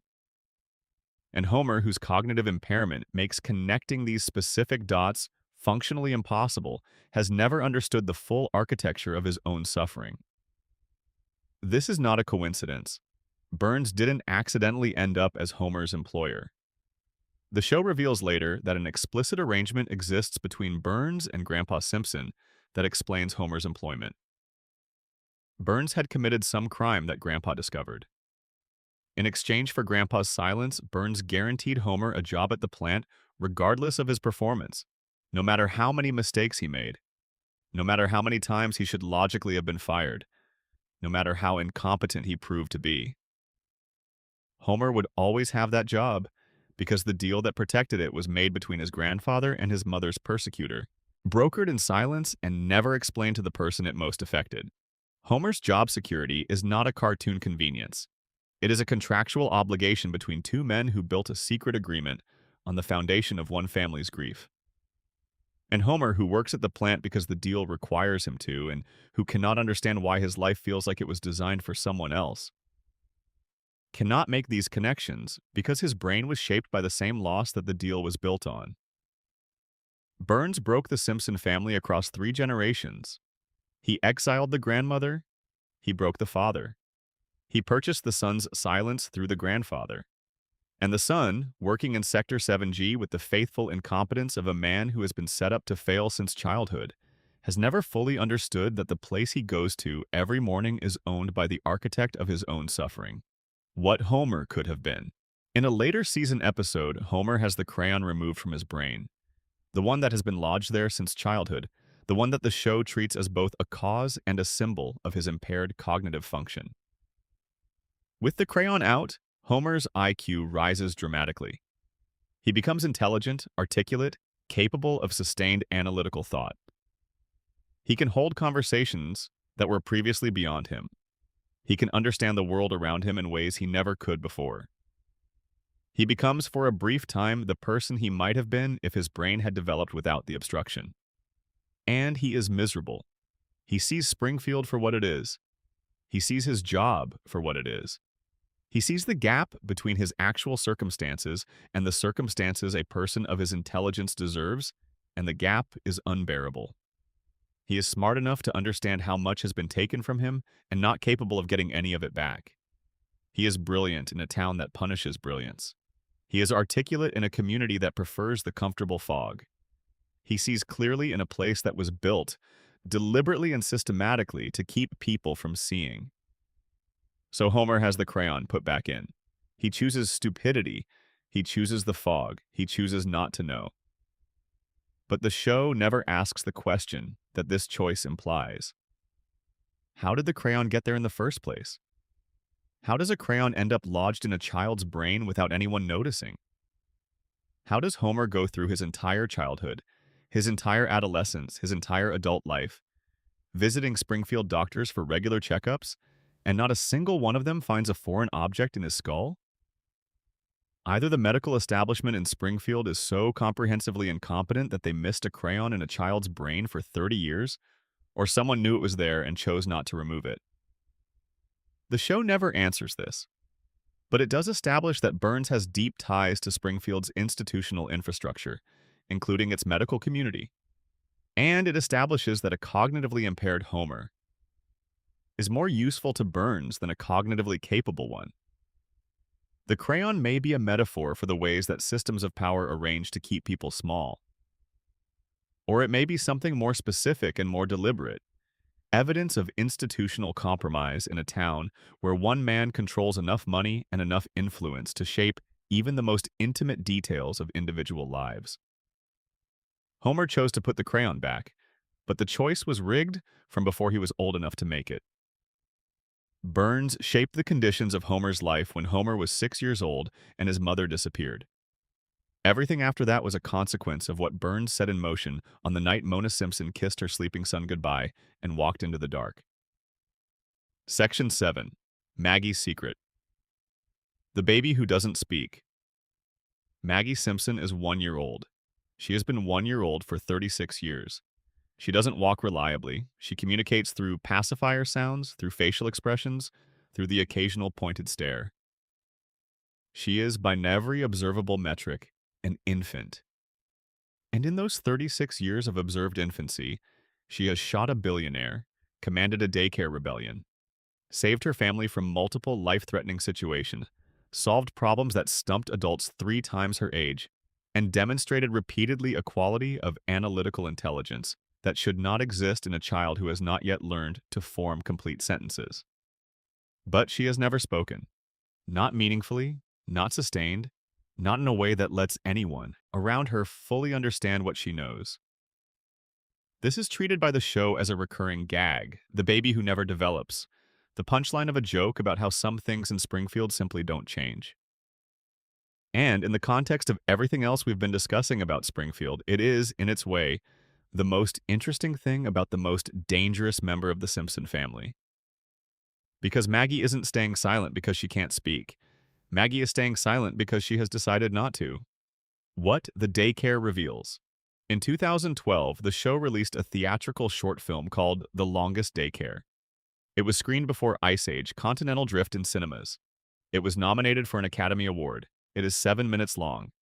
And it is the most detailed, most sustained demonstration of Maggie's actual cognitive capacity that the show has ever produced. The premise is simple. Maggie is dropped off at the Ayn Rand School for Tots, a daycare center run with the kind of authoritarian efficiency that its name implies. Inside the facility, Maggie encounters a caterpillar that is about to transform. She wants to protect it. Another baby, a bully named Gerald, wants to destroy it. What follows is a miniature action film in which Maggie systematically outmaneuvers the bully, the daycare staff, the facility's security measures, and the physical constraints of her own body to save the butterfly and release it into the world. She does this without speaking a word. She does it through observation. She watches the environment, maps the threats, identifies the assets available to her. She plans.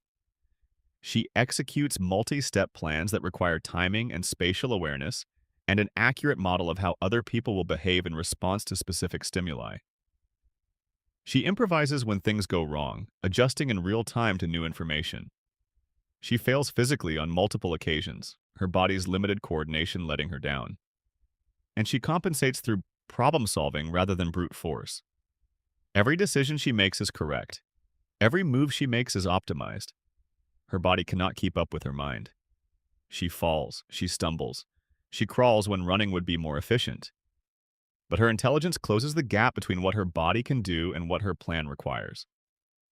She succeeds in the end because she is smarter than every obstacle between her and the caterpillar's freedom, and she can translate that intelligence into effective action, even with the motor skills of an infant. This is not the behavior of a baby. This is the behavior of someone operating with adult cognitive capacity in a body that hasn't caught up yet. And the gap between Maggie's body and Maggie's mind is one of the most unsettling things in the entire show, once you stop accepting it as a cartoon convention. The final shot of the Burns episode. We've already discussed the Burns shooting at length. We've examined the evidence, the alternate theories, the problems with the official narrative. But there is one moment in the resolution of that mystery that deserves its own focused attention. After Burns wakes up and identifies Maggie as the shooter. After Chief Wiggum declares the case closed because no jury would convict a baby. After the family reacts with a combination of relief and typical Simpsons chaos. After everyone leaves the room, Maggie is alone. She looks around, carefully, deliberately. She surveys the room to confirm that no one is watching. She takes her time. And then, when she is satisfied that she is unobserved, she moves her pacifier in a motion that explicitly mimics pulling a trigger. The show presents this as a confirmation of her guilt. Maggie did it. Maggie knows she did it. The mystery is definitively solved. But there is another reading that the image supports equally well. A baby who witnessed someone shoot Burns and survived the trauma of the event might mimic the gesture she saw, the way children mimic any adult behavior they observe. Not because she performed the act, but because she remembers it. She saw someone pull a trigger. The image is in her memory. She reproduces it when she believes no one is watching, not as a confession, but as a remembering. And here's the detail that matters. She checked first. She looked around the room before performing the gesture. She confirmed she was alone before allowing herself to express whatever she was expressing. That is situational awareness. That is caution. That is the behavior of someone who understands that certain things should not be witnessed by certain people. An infant does not check for observers before repeating a random gesture. A child with ordinary developmental cognition doesn't surveil a room before allowing a private moment. The checking first behavior is the behavior of someone who has made a conscious decision about what information should and should not be shared with the world. Maggie's version of events is whatever Maggie has decided it is. And Maggie is not telling. The Lisa lesson. Why is Maggie silent? Why has the most demonstrably intelligent member of the Simpson family spent 36 years maintaining a presence so passive and so complete that the people around her have consistently underestimated her? The show has given us the answer. It has given it to us in the most visible possible way, through the character who lives in the same house, attends the same family dinners, and is impossible to ignore. Lisa Simpson is brilliant. Lisa's intelligence is one of the defining facts of the show. She is a genius by any reasonable measure. She can play the saxophone with professional skill. She has a documented IQ that places her in a category that Springfield's educational system is entirely unprepared to address. She is the smartest person in her household by a margin that makes comparison almost pointless. And what has that intelligence done for Lisa? It has isolated her. It has made her a target for mockery. It has put her in constant conflict with authority structures that feel threatened by her capacity for independent thought. It has made her the person in the room who sees what everyone else is missing and cannot get anyone to listen. It has made her sad, frequently in a deep and sustained way that the show portrays with more honesty than it portrays almost any other emotional state. Lisa speaks up and gets ignored. Lisa challenges authority and gets punished. Lisa tries to make things better and is crushed by the weight of a community that has no interest in being improved. Lisa's intelligence is visible. She wears it outside her body, in her words and her arguments and her refusals to accept comfortable falsehoods. She announces herself as the smartest person in the room, and the room responds consistently by demonstrating how little that matters. Maggie has watched this happen since she was born. She has watched her sister fight every single day for recognition that never fully arrives. She has watched the most obviously gifted person in the family be consistently overlooked, undervalued, and dismissed by a household and a community that rewards simplicity and punishes insight. She has watched Lisa's intelligence function as a disadvantage in a world that doesn't value what Lisa has to offer. And Maggie has drawn a different conclusion than Lisa drew. Lisa's conclusion was that if you keep pushing, keep speaking, keep insisting on what you know to be true, eventually the world will have to listen. Maggie's conclusion was that the world will never listen. So the question is not how to be heard, but how to be effective anyway. Silence is power. Invisibility is armor. The less they notice you, the more you can accomplish. Think about every remarkable thing Maggie has ever done in 36 years. Now think about how many of those things succeeded specifically because nobody was monitoring her. Burns was shot and the investigation focused everywhere except the baby. Because who suspects a baby? The daycare rebellion succeeded because nobody watches infants carefully enough to notice them organizing. Every act of heroism, every demonstration of impossible intelligence, every moment where Maggie quietly solved a problem that the adults around her couldn't even correctly identify, all of it happened in the margins, in the spaces where nobody was paying attention, in the invisible territory that Maggie created for herself by choosing to look less capable than she is. She is the most powerful person on Evergreen Terrace. She has ensured that nobody can prove it. And until she decides that being known is worth the cost that Lisa pays for being known, she will maintain that silence with the same methodical patience that characterizes everything else she does. The other side of the coin. The radiation theory, which we explored earlier, predicts not just degradation, but mutation. And mutation is not always simplification. Sometimes mutation amplifies. Sometimes the same environmental cause that reduces one system's function will, in a different biological context, enhance another. Homer's mutation reduced his cognitive capacity to levels that constitute clinical disability. His brain was made smaller by the same environment that generated his extraordinary physical resilience. But Maggie is not Homer. She is not exposed to the reactor in the same direct, sustained way that Homer has been. She is a child growing up in Springfield's ambient contamination rather than a worker spending hours inside the facility itself. If the radiation theory holds, and if radiation's effects on human cognition are not uniform but variable, dependent on the specific genetics and developmental stage of each individual exposed, then Maggie represents the opposite pole from Homer. Where his brain was diminished, hers was amplified. Where his cognition was eroded, hers was enhanced. Same environmental cause, same family bloodline. Two opposite outcomes. Homer and Maggie are two sides of the same radioactive coin. He is what the contamination takes away. She is what the contamination, in the right biological circumstances, gives back. And if the coma theory is true, if everything since April 1993 is Homer's dream, then Maggie's extraordinary intelligence becomes something else entirely. Homer cannot watch his youngest child grow up. He cannot see her develop, cannot witness whatever remarkable person she becomes, cannot be there for any of the milestones that would tell him she's going to be okay. And so in the dream, he makes her extraordinary in the only way a dreaming brain knows how. He gives her capabilities that transcend her age. He makes her capable of protecting herself, of solving problems, of surviving in the world without him, there to protect her. He builds into the dream version of his baby daughter everything a father needs to believe about his child when he knows he might not be there to see her through it. Maggie's genius isn't just a mutation. It might be a prayer. The deepest thing in Homer Simpson's unconscious mind, the thing that lives beneath all the donuts and the strangling and the workplace catastrophes and the impossible adventures Oz, is the hope that his children will be okay without him.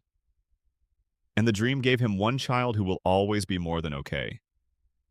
But in Springfield, in the waking world, if there still is a waking world, Maggie watches everything. She misses nothing. She is building towards something that 36 years of silence have not yet been enough to fully prepare. The show has never told us what Maggie's endgame is.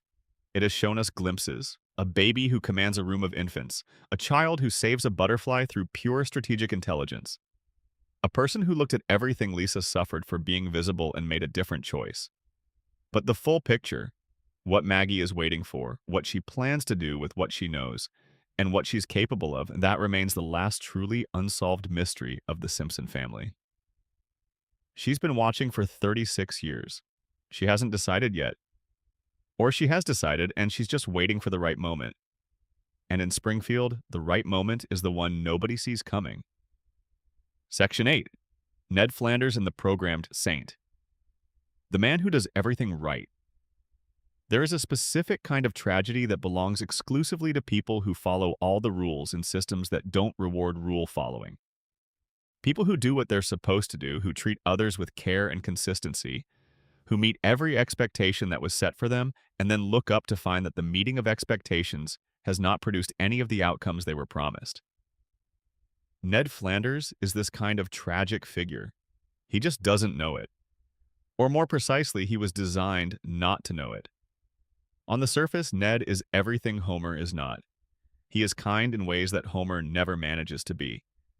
He is patient in ways that strain credulity. He is devoutly religious, giving generously to his church, and living his faith in his daily conduct in ways that most people who claim religious conviction never approach. He is physically fit in contrast to Homer's chronic neglect of his body. He is financially responsible where Homer is persistently irresponsible.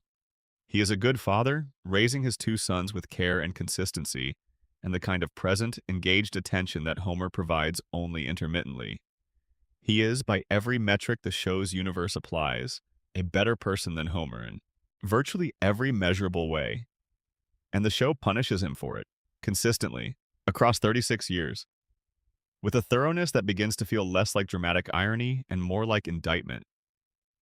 His wife was killed by a t-shirt cannon. Maud Flanders, the mother of his children, died because Homer was dodging promotional merchandise at a NASCAR event, and the projectiles that were aimed at Homer found Maud instead. Homer's reflexive selfishness, his automatic prioritization of his own comfort over the welfare of the people around him, literally killed the most important person in Ned's life. And Ned forgave him. Not after a long period of grief and anger, not through a difficult process of working through justified rage. Ned forgave Homer because forgiving Homer is what Ned does. It is what Ned has always done. It is what Ned cannot stop himself from doing. That inability to stop is the key to understanding Ned Flanders. The conditioning. The show eventually provides an explanation for Ned's relentless positivity, and the explanation is one of the darker revelations in the series' history. As a child, Ned was not the patient, gentle man the show presents. He was a violent, uncontrollable child, deeply angry, prone to outbursts.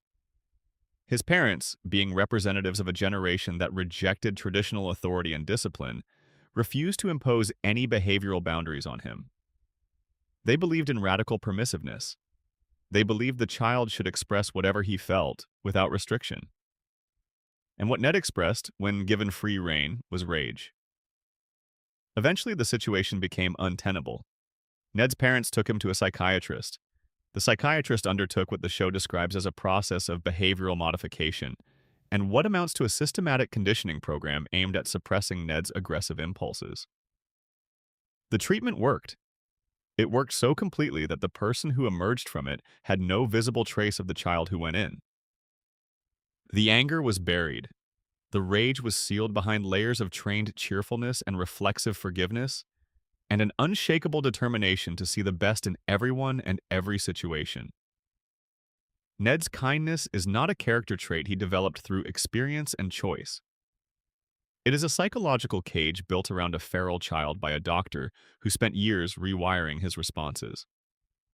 Everything about Ned that looks like virtue, his patience, his generosity, his capacity to forgive injury after injury after injury, is the product of a therapeutic intervention that replaced his original emotional responses with managed ones. He cannot express anger because his brain was conditioned to suppress it before he was old enough to consent to the conditioning. And the person who lives inside that conditioning, the person that the management is designed to contain, is still there. The show shows you this person when the conditioning fails. When Ned snaps, after Hurricane Barbara destroys Ned's house, the community rallies to rebuild it. But the rebuild is incompetent, a chaotic construction project undertaken with enthusiasm and without expertise that produces a house so structurally unsound it collapses almost immediately. Ned stands in front of the ruins of his home, in front of the people who reduced it to rubble in the act of trying to help him, and he snaps. The conditioning breaks, the buried person surfaces. And the person underneath is not a monster. He's not violent. He's not dangerous. He's something considerably more heartbreaking. He's a man in bottomless despair. He screams at the town. He says the things he has been holding inside for decades. He names every wrong that has been done to him, every injury he has absorbed and forgiven without processing. And then the weight of having said those things, of having been briefly visible, of having let the real version of himself into the air, is too much. He checks himself into a mental facility. He admits himself voluntarily, because the person he actually is, without the conditioning, is someone he cannot manage being. He is institutionalized.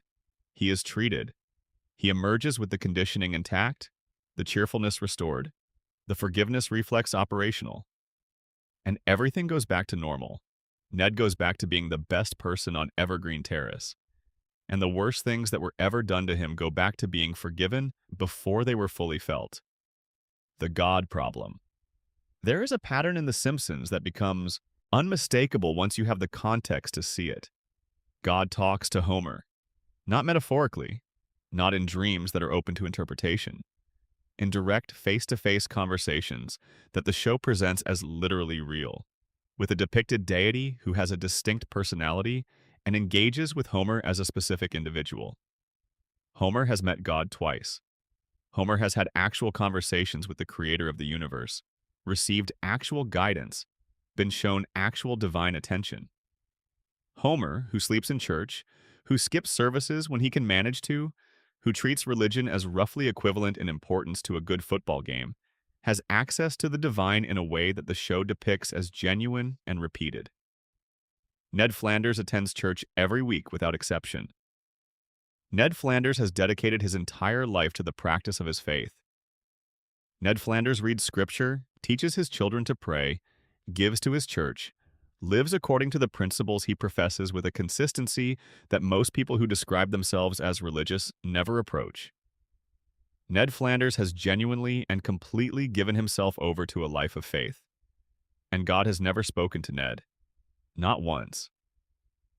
In 36 years of episodes, the man who has devoted himself most completely to religious practice in the entire cast of characters has never received the divine acknowledgement that the show's most spiritually negligent character receives casually and repeatedly. The drunk who nods off in the pew gets divine conversation. The devout man who built his life around the pew gets silence. This is not random. The Simpsons is not a sloppy show. It is a show of layers and patterns and deliberately constructed themes. The pattern here is unmistakable, and its implication is dark enough that the show has never stated it directly. Goodness, in Springfield's universe, is not what attracts divine attention. Goodness is not what the system rewards. What the system rewards is compliance, disorder, and the continuous need for management. Homer is interesting to the cosmic order, because Homer is chaos. He requires attention the way a malfunctioning machine requires attention. He generates consequences that need to be managed. His presence in the universe is so disruptive that the universe has to periodically intervene to keep things from spiraling beyond recovery. Ned doesn't require intervention because Ned doesn't generate crises that need managing.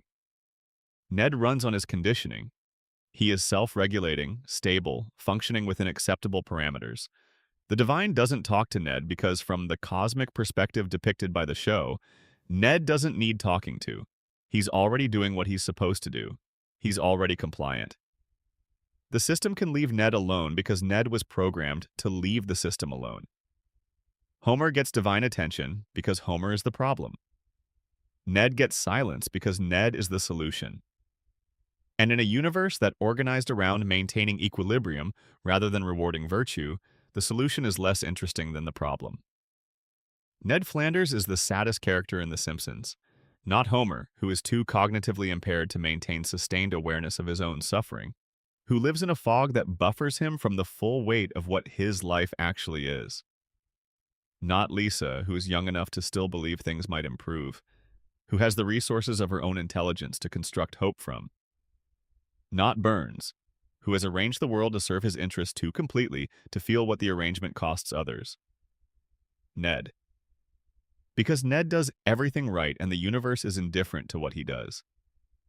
Because Ned lost his wife to a man who will never fully understand what he took. Because Ned forgives that man every time the forgiveness is required, not because forgiveness is his character, but because forgiveness is his programming, and the difference between those two things is everything. Because Ned prays to a God who talks to Homer and has never addressed Ned directly, and the unanswered prayers are not evidence of Ned's failed faith. They are evidence of a universe that cannot be bargained with through virtue.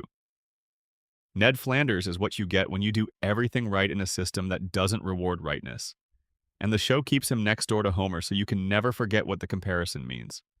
The man who tries and the man who doesn't, separated by a single fence, equally present in the same universe, equally subject to its indifferent operations. And the gap between them has never once closed, because closing it would require the show to admit that the good neighbor should be doing better than the bad one. In Springfield, the gap doesn't close. The gap is the show's thesis statement about the world. And Ned is the proof. Section 9. The Predictions. How many darts? The Simpsons predictions phenomenon is one of the show's most discussed and most misunderstood properties. If you spend any amount of time on social media, you have seen the screenshots. A scene from 1995 that seems to anticipate a technology from 2015. A storyline from 2000 that appears to have foreseen a political event from 2016. A joke from 1998 that somehow aligns with a news headline from 2019. The claims are everywhere. The screenshots circulate endlessly. And the common framing is always the same. The Simpsons predicted this. How did they know? Let's talk about what actually happened, starting with the most famous example. In the year 2000, the episode called Bart to the Future depicted a future in which Lisa Simpson has become the President of the United States. In this future, Lisa is handling a financial crisis inherited from her predecessor. She refers to the previous administration as having left them with quite a budget crunch. Her predecessor's name is mentioned. The name is Donald Trump. The episode aired 16 years before Trump's actual election victory in 2016. 16 years before the thing it appears to depict, a Simpsons episode named a specific person as president. The internet reacted with the combination of genuine amazement and breathless conspiratorial speculation that it reserves for this kind of thing. The screenshots spread. The clips went viral. People who hadn't watched The Simpsons in 20 years were suddenly sharing the moment and asking how they could have known. The answer from the people who actually made the show is blunt and a little deflating. Al Jean, the executive producer, has addressed this phenomenon directly. His explanation: if you throw enough darts, you will eventually hit a bullseye. That is the answer from inside the production. Volume.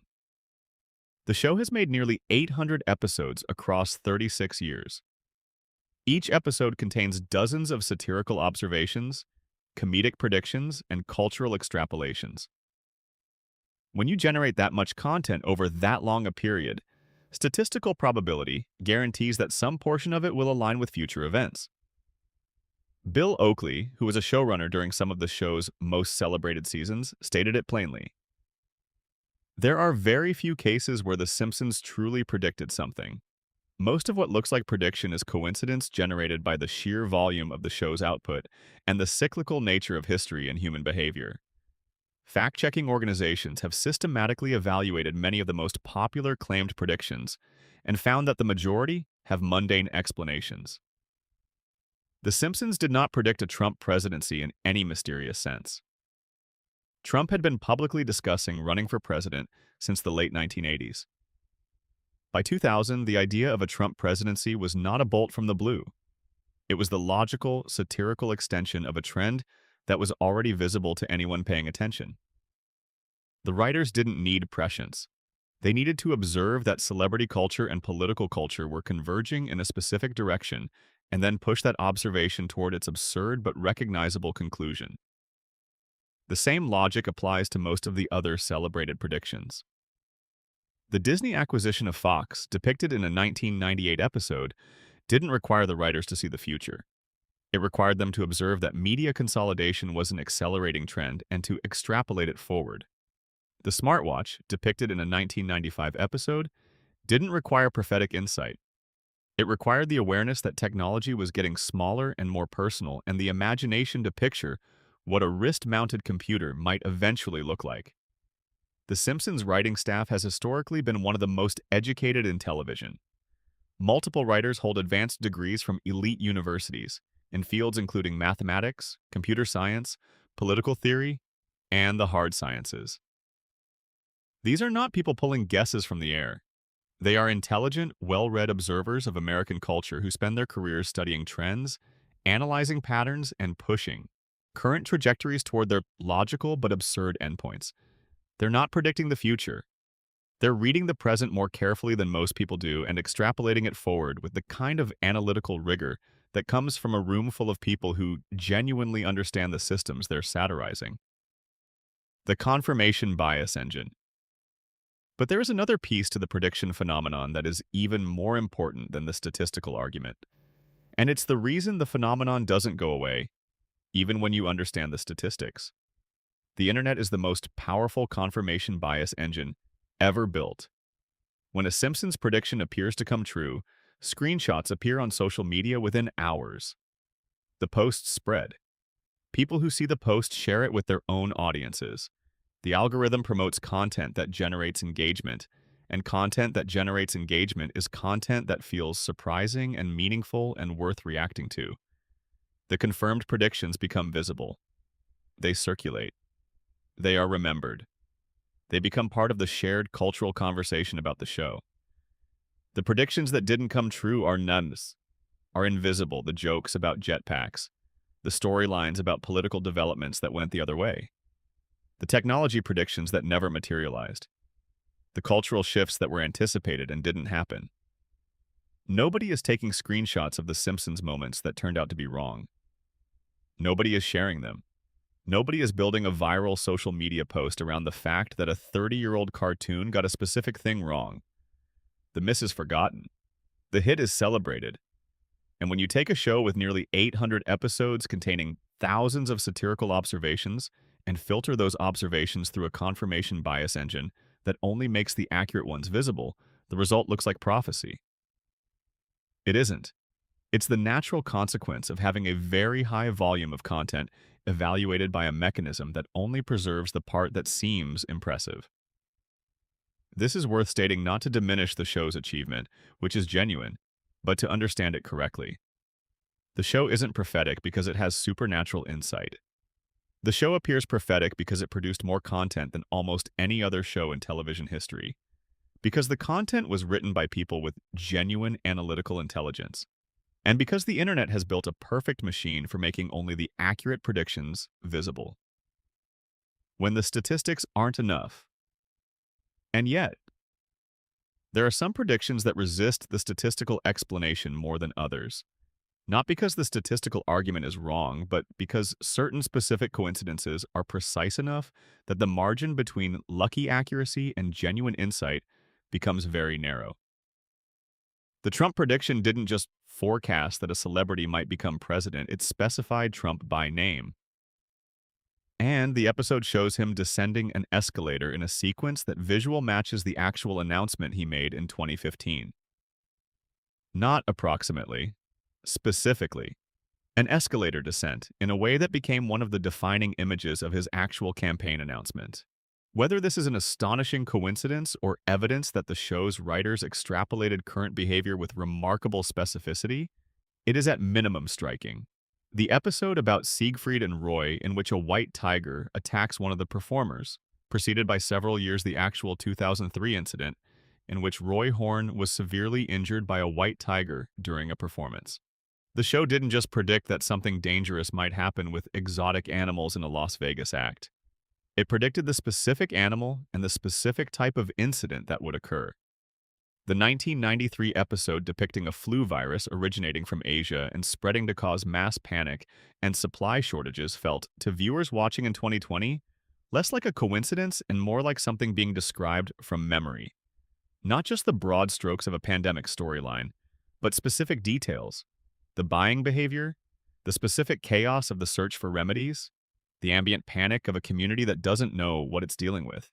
The episode didn't predict COVID-19, but it depicted a scenario so specifically similar that watching it in 2020 produced an uncanny resonance that the statistical explanation, while valid, doesn't fully dissolve. The 2019 Disney acquisition of 20th Century Fox, depicted in a 1998 Simpsons episode, happened on a timeline and in a manner that the show described with reasonable accuracy. Again, the extrapolative logic is clear. Media consolidation was an obvious trend. But the specific identity of the acquirer, Disney, and the specific identity of the acquired, Fox, which is also the network that airs The Simpsons, creates a loop that feels like more than coincidence, even when you understand that it isn't. What the show actually does.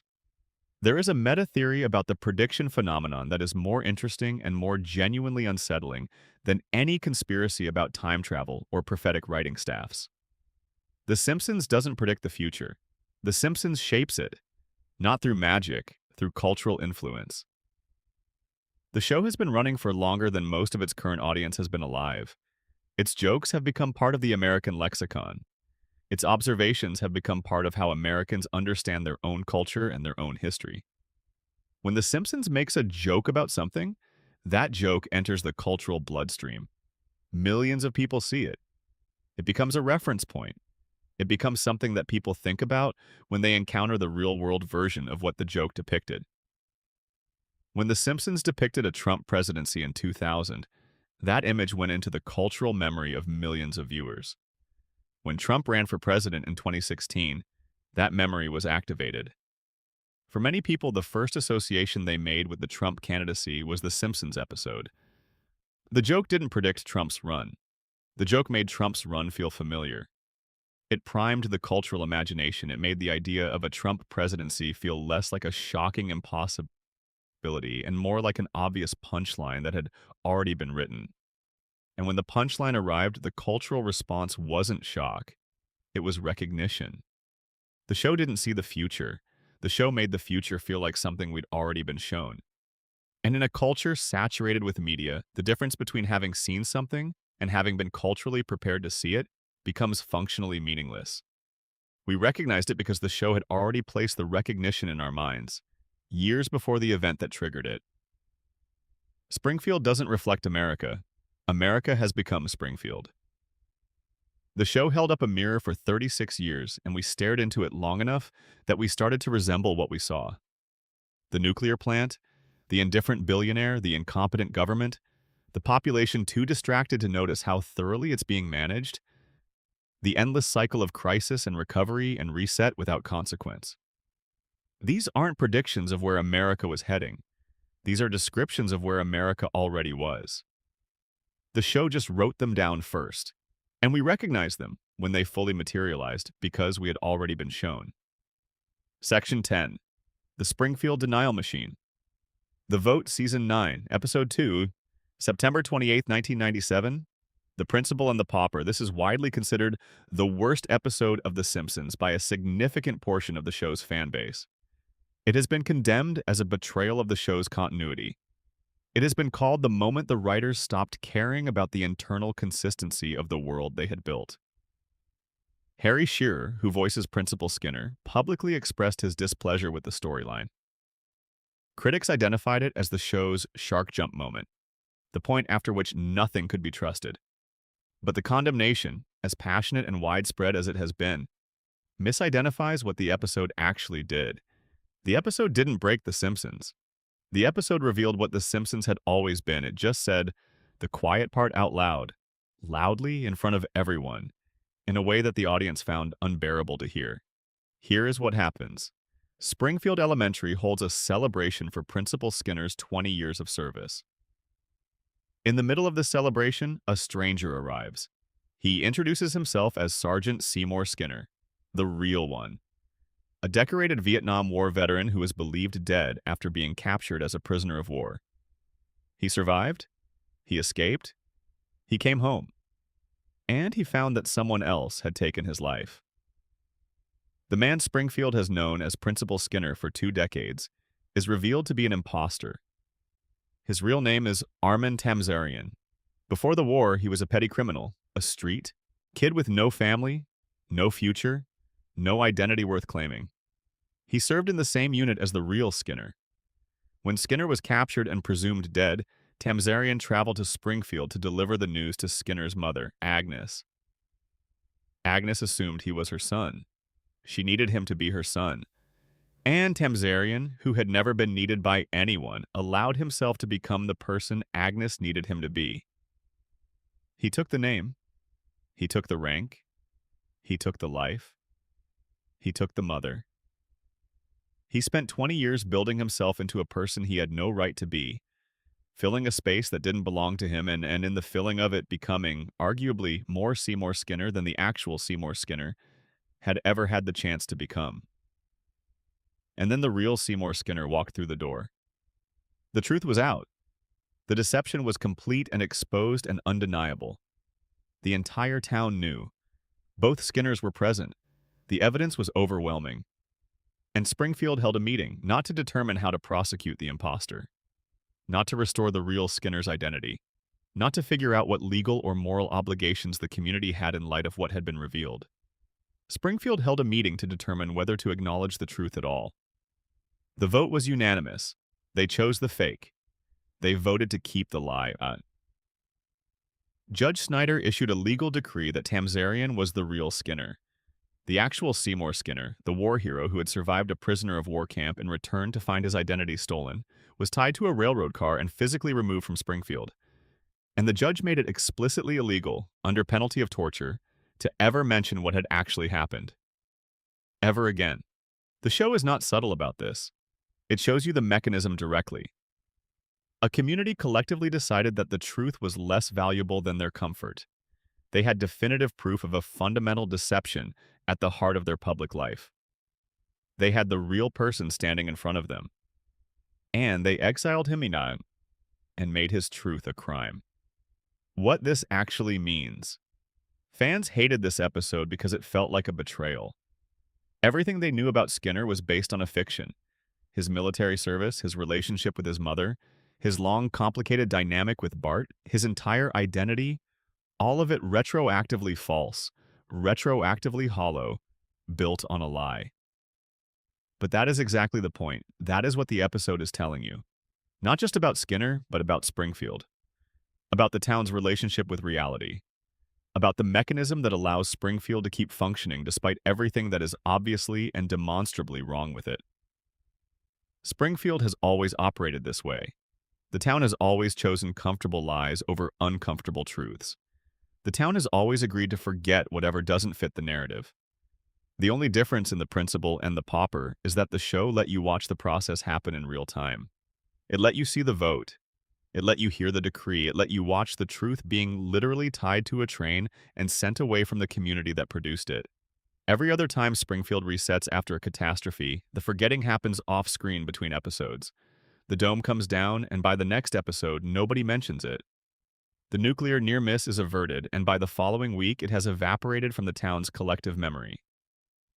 The environmental contamination event that should have prompted an investigation and legal proceedings simply isn't discussed anymore.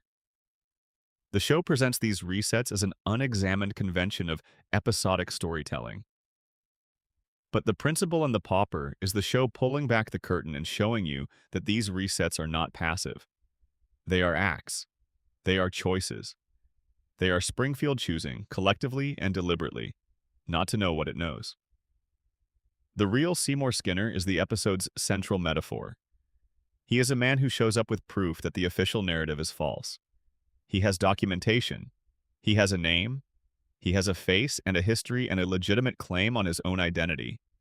He is the truth walking through the door at the worst possible time. And the town's response is not gratitude. It is not reckoning. It is removal. Springfield exiles the truth and replaces it with the legally mandated fiction, and it makes it a crime to remember which was which. This is not a cartoon trope. This is how small communities actually function. When the truth threatens something, they value more than accuracy. Scandals get buried.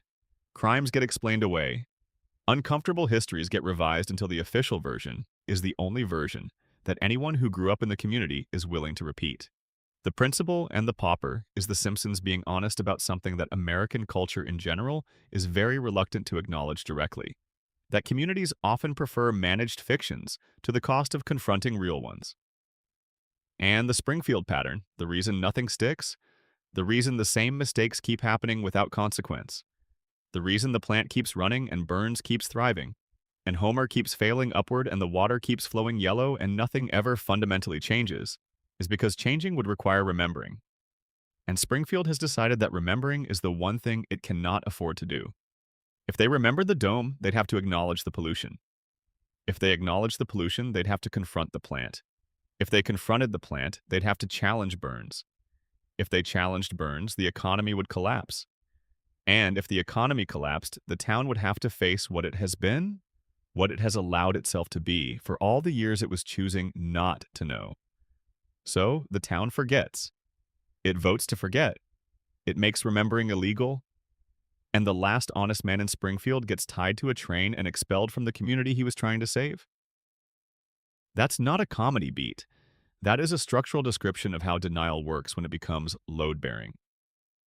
When the lie is so integrated into the functioning of the community that removing it would require dismantling everything the community depends on. Springfield can't afford the truth. The truth costs too much. So the truth gets a one-way ticket and the lie gets a plaque in the school hallway, and everyone agrees not to mention the difference. The connection to everything else.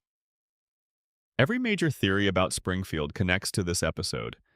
Every piece of this puzzle plugs into the same socket.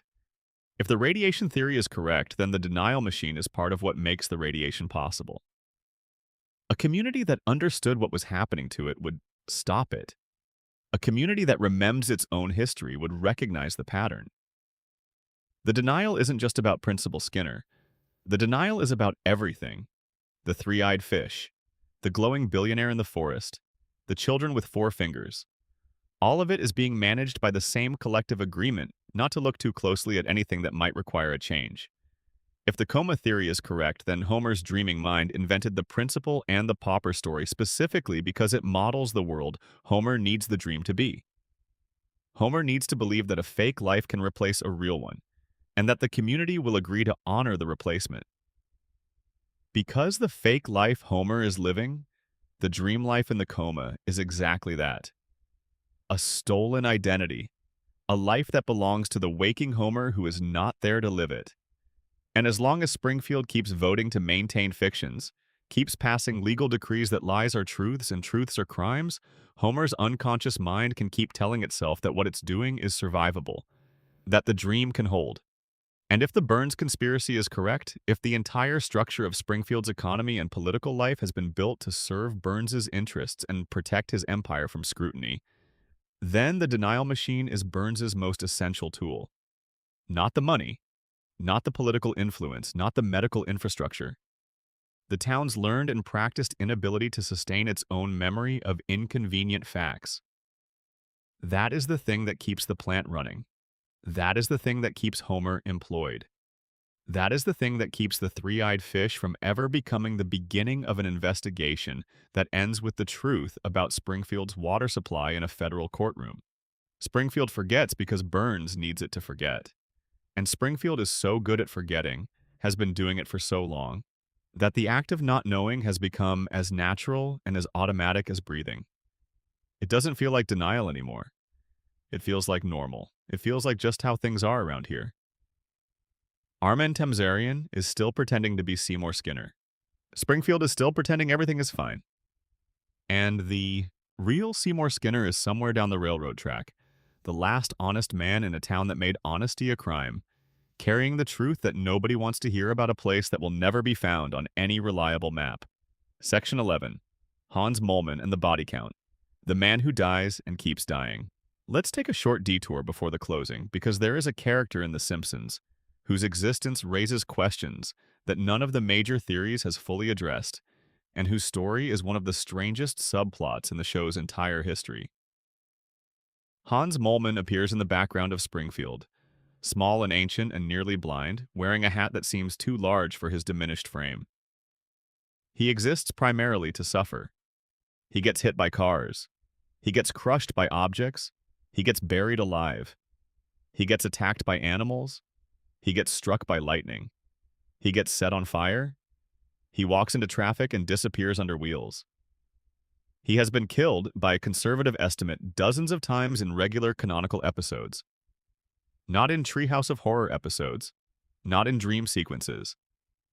In standard continuity-bearing episodes of the show, Hans Moleman dies and then appears in the following episode alive and unchanged, with no explanation, no resurrection scene, no acknowledgement that he was definitively dead 2 weeks ago. The show treats this as background noise.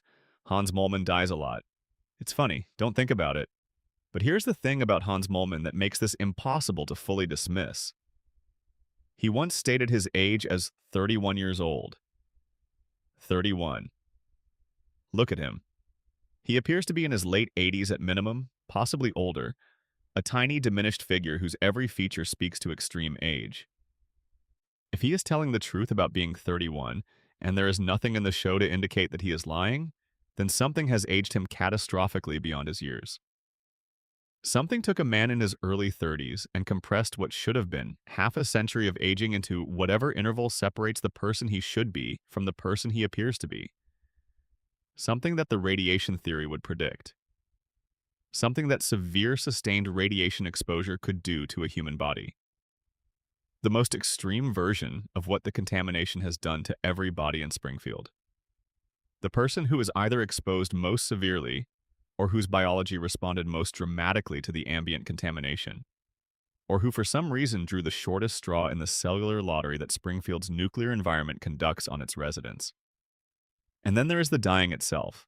If Hans Moleman is the most severely affected resident in Springfield, the person whose radiation-induced mutation is most extreme and most obvious, then his repeated deaths and returns are the clearest evidence for the mutation theory's most radical prediction. Not just impaired cognition, not just physical abnormalities, complete alteration of the cellular death process itself. Moleman doesn't survive his deaths the way Homer survives injuries. Homer endures damage and heals. Moleman actually dies, in ways that the show depicts as fatal and then reconstitutes. His death is a revolving door.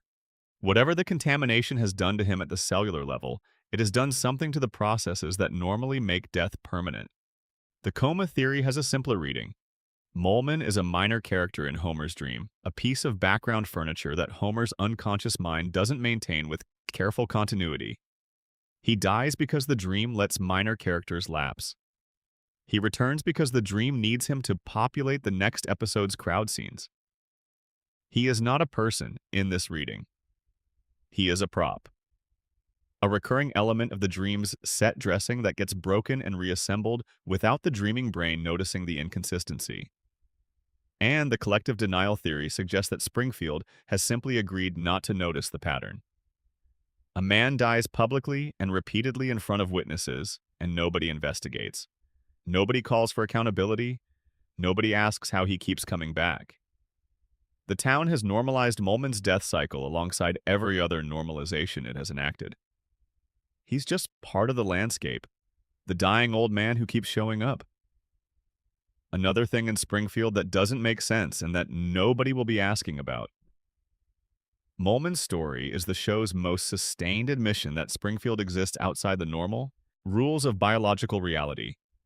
He is the proof that death in this town is not what death is supposed to be. He is the data point that no other theory fully explains, the nagging anomaly at the edge of the picture that suggests that whatever is happening in Springfield goes deeper than any single explanation can reach. He keeps dying, he keeps coming back. Nobody asks why, and Springfield keeps rolling on. Closing. The loop that holds us. Everything connects. We have spent 3 hours in Springfield tonight. We have walked through the geography of an impossible town that exists in every state simultaneously, that floats between jurisdictions because landing would mean accountability, and accountability would mean the end of everything the town's economy depends on. We have traced the radiation that leaks from the plant at the center of that town, followed it through the water and the air and the bodies of every yellow-faced, four-fingered resident who has been living inside the contamination zone for 36 years without understanding what it has done to them. We have sat with Homer Simpson in his hospital bed in April 1993 and considered the possibility that everything since that date has been the dream of a man who never woke up, a man whose unconscious mind is running the same loop over and over because the loop is the only home he has left. We have stood in the parking lot outside the Springfield Town Hall and examined the evidence of a shooting that was officially solved but never truly was. A case that was closed rather than resolved. A mystery that the show has been quietly admitting it didn't fully answer for 30 years. We have followed Mr. Burns through his century of managed survival, his weekly treatments, and his disease equilibrium and his empire of self-preservation, and we have understood that his immortality is not extraordinary, but rather the logical endpoint of enough money applied without ethical constraint. We have traced Mona Simpson's path from kitchen to fugitive to exile to death, and we have understood that Burns broke the Simpson family across 3 generations in an act of retribution so sustained and so structural that Homer still works for the man who took his mother, and will likely never fully understand what that means. We have looked behind Maggie's silence and found something extraordinary.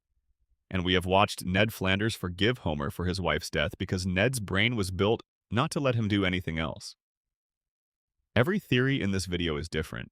Every theory uses different evidence, different logic, different assumptions about what the show is and what it's trying to say. The radiation theory is a story about industrial power and environmental negligence and the ways that wealth insulates the people who profit from harm from ever having to face what they've done. The coma theory is a story about love and loss, and the desperate human need to hold on to the people we love past the point where holding on is physically possible. The Burns mystery is a story about the way that extreme wealth can purchase not just comfort, but actual biological continuity, the ability to survive past the normal human term through the application of resources nobody else can access. The shooting mystery is a story about how official answers and correct answers are not the same thing, and how the difference between them gets managed into invisibility by the systems that have an interest in calling the case closed. But every theory arrives at the same destination. Something is wrong in Springfield. Something fundamental and structural and old. Something that goes deeper than cartoon convention or episodic storytelling, or the pragmatic decisions a writer's room makes to keep a show running across decades. Something has broken the normal rules of reality in this town. Time doesn't pass, bodies don't age, consequences don't stick. Truth gets exiled. The same disasters happen over and over and are forgotten over and over and happen again. And the people inside the loop cannot see the loop because the loop is all they have ever known. The mirror and what lives in it. The Simpsons is the American family. This is not a casual claim. In 36 years of unbroken broadcast, The Simpsons have become more deeply embedded in American cultural consciousness than any other fictional household in the history of the medium. More people have watched them than have watched any other family in television history. Their jokes have entered the language. Their stories have become reference points for experiences that had no previous language. Their Springfield has become a shared imaginative space that people born decades apart and living in completely different material circumstances can inhabit together because the show made it universally legible. And what does the American family look like in the mirror that Springfield holds up? It looks like a man who is too damaged to understand the architecture of his own suffering. It looks like a woman who is patient, past the limits of what patience should be asked to absorb. It looks like a child who is brilliant and isolated and cannot get the world to listen. It looks like another child who has decided that silence is safer than visibility and has been sitting with that decision for 3 decades. And it looks like an infant who watches everything and says nothing and is somehow the most dangerous person in the building. It looks like a neighbor who forgives because he cannot stop himself from forgiving, who prays to a God who answers someone else, who does everything right in a system that does not reward rightness. It looks like a billionaire who has arranged the world to serve his survival and calls the arrangement civilization. It looks like a town that chooses comfortable lies over costly truths and then forgets it made the choice. This is not a satirical exaggeration of America. This is America described with the clarity that only comes from the outside looking in, or from the inside looking very, very carefully at what is actually there. Springfield doesn't predict the future. Springfield is the present. The nuclear plant and the indifferent employer and the population too cognitively manage to organize effective resistance and the endless cycle of crisis and recovery and reset. These are not warnings about what America might become.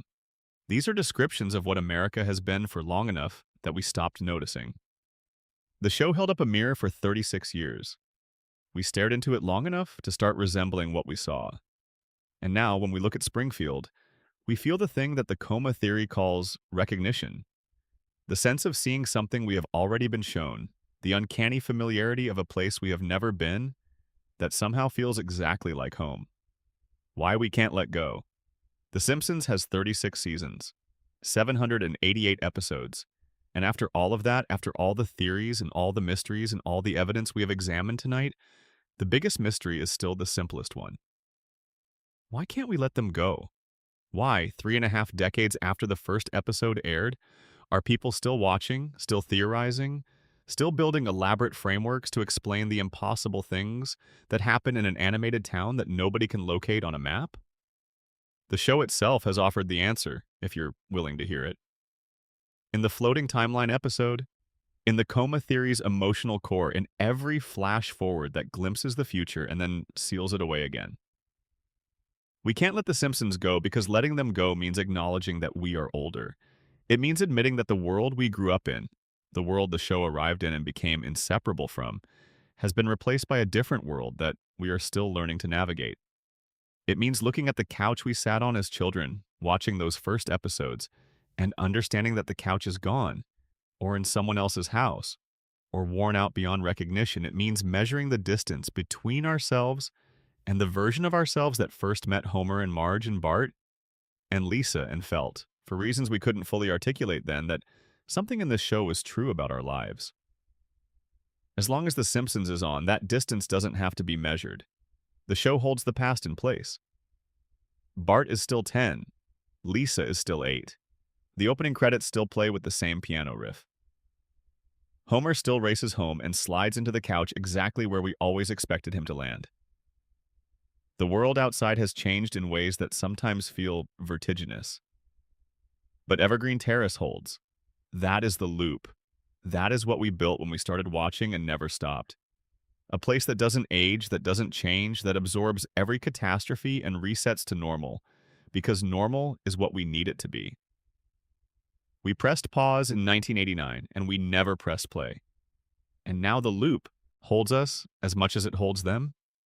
A shared suspension of temporal progression maintained by the mutual agreement of an audience and a show never to let the story end. The radiation theory and the coma theory and the Burns conspiracy and the shooting mystery and Maggie's silence and Ned's programmed forgiveness and the town that exiles its truths and the geography that makes accountability impossible. All of it. Every thread we've pulled on tonight, every theory we've examined, all of it reduces in the end to this. We love these characters. We have loved them for so long that the love has become structural. They are part of the architecture of how we understand our own lives, our own families, our own culture. And the mysteries are how we express that love. The obsessive attention to detail, the refusal to accept the surface, the determination to keep asking questions about a fictional place because the questions are really about something much closer to home. Springfield is a mystery because life is a mystery. The floating timeline is unexplained because the passage of time is unexplainable. Homer survives things that should kill him because the people we love always survive longer in our minds than in reality, preserved in amber by the specific gravity of the feeling we had for them. The Simpsons are trapped in the loop because we trapped them there. And we trapped them there because letting them out means growing up. Means saying goodbye to a version of Saturday nights and Sunday evenings that we have not quite been able to relinquish. Means admitting that the show that was always there, always on, always familiar, might eventually not be there anymore. So we keep watching, we keep theorizing, we keep asking who really shot Burns and whether Homer is dreaming, and what Maggie is waiting for, and whether the water is safe to drink. Because as long as we're asking, as long as the questions are alive, the show is alive. The family is together, the couch is intact, Bart is 10, and Homer is on his way home, stumbling through the door, grinning that grin, still somehow surprised and delighted by the family waiting for him on the other side. He always finds his way home. He always will. Because in the dream, he never left.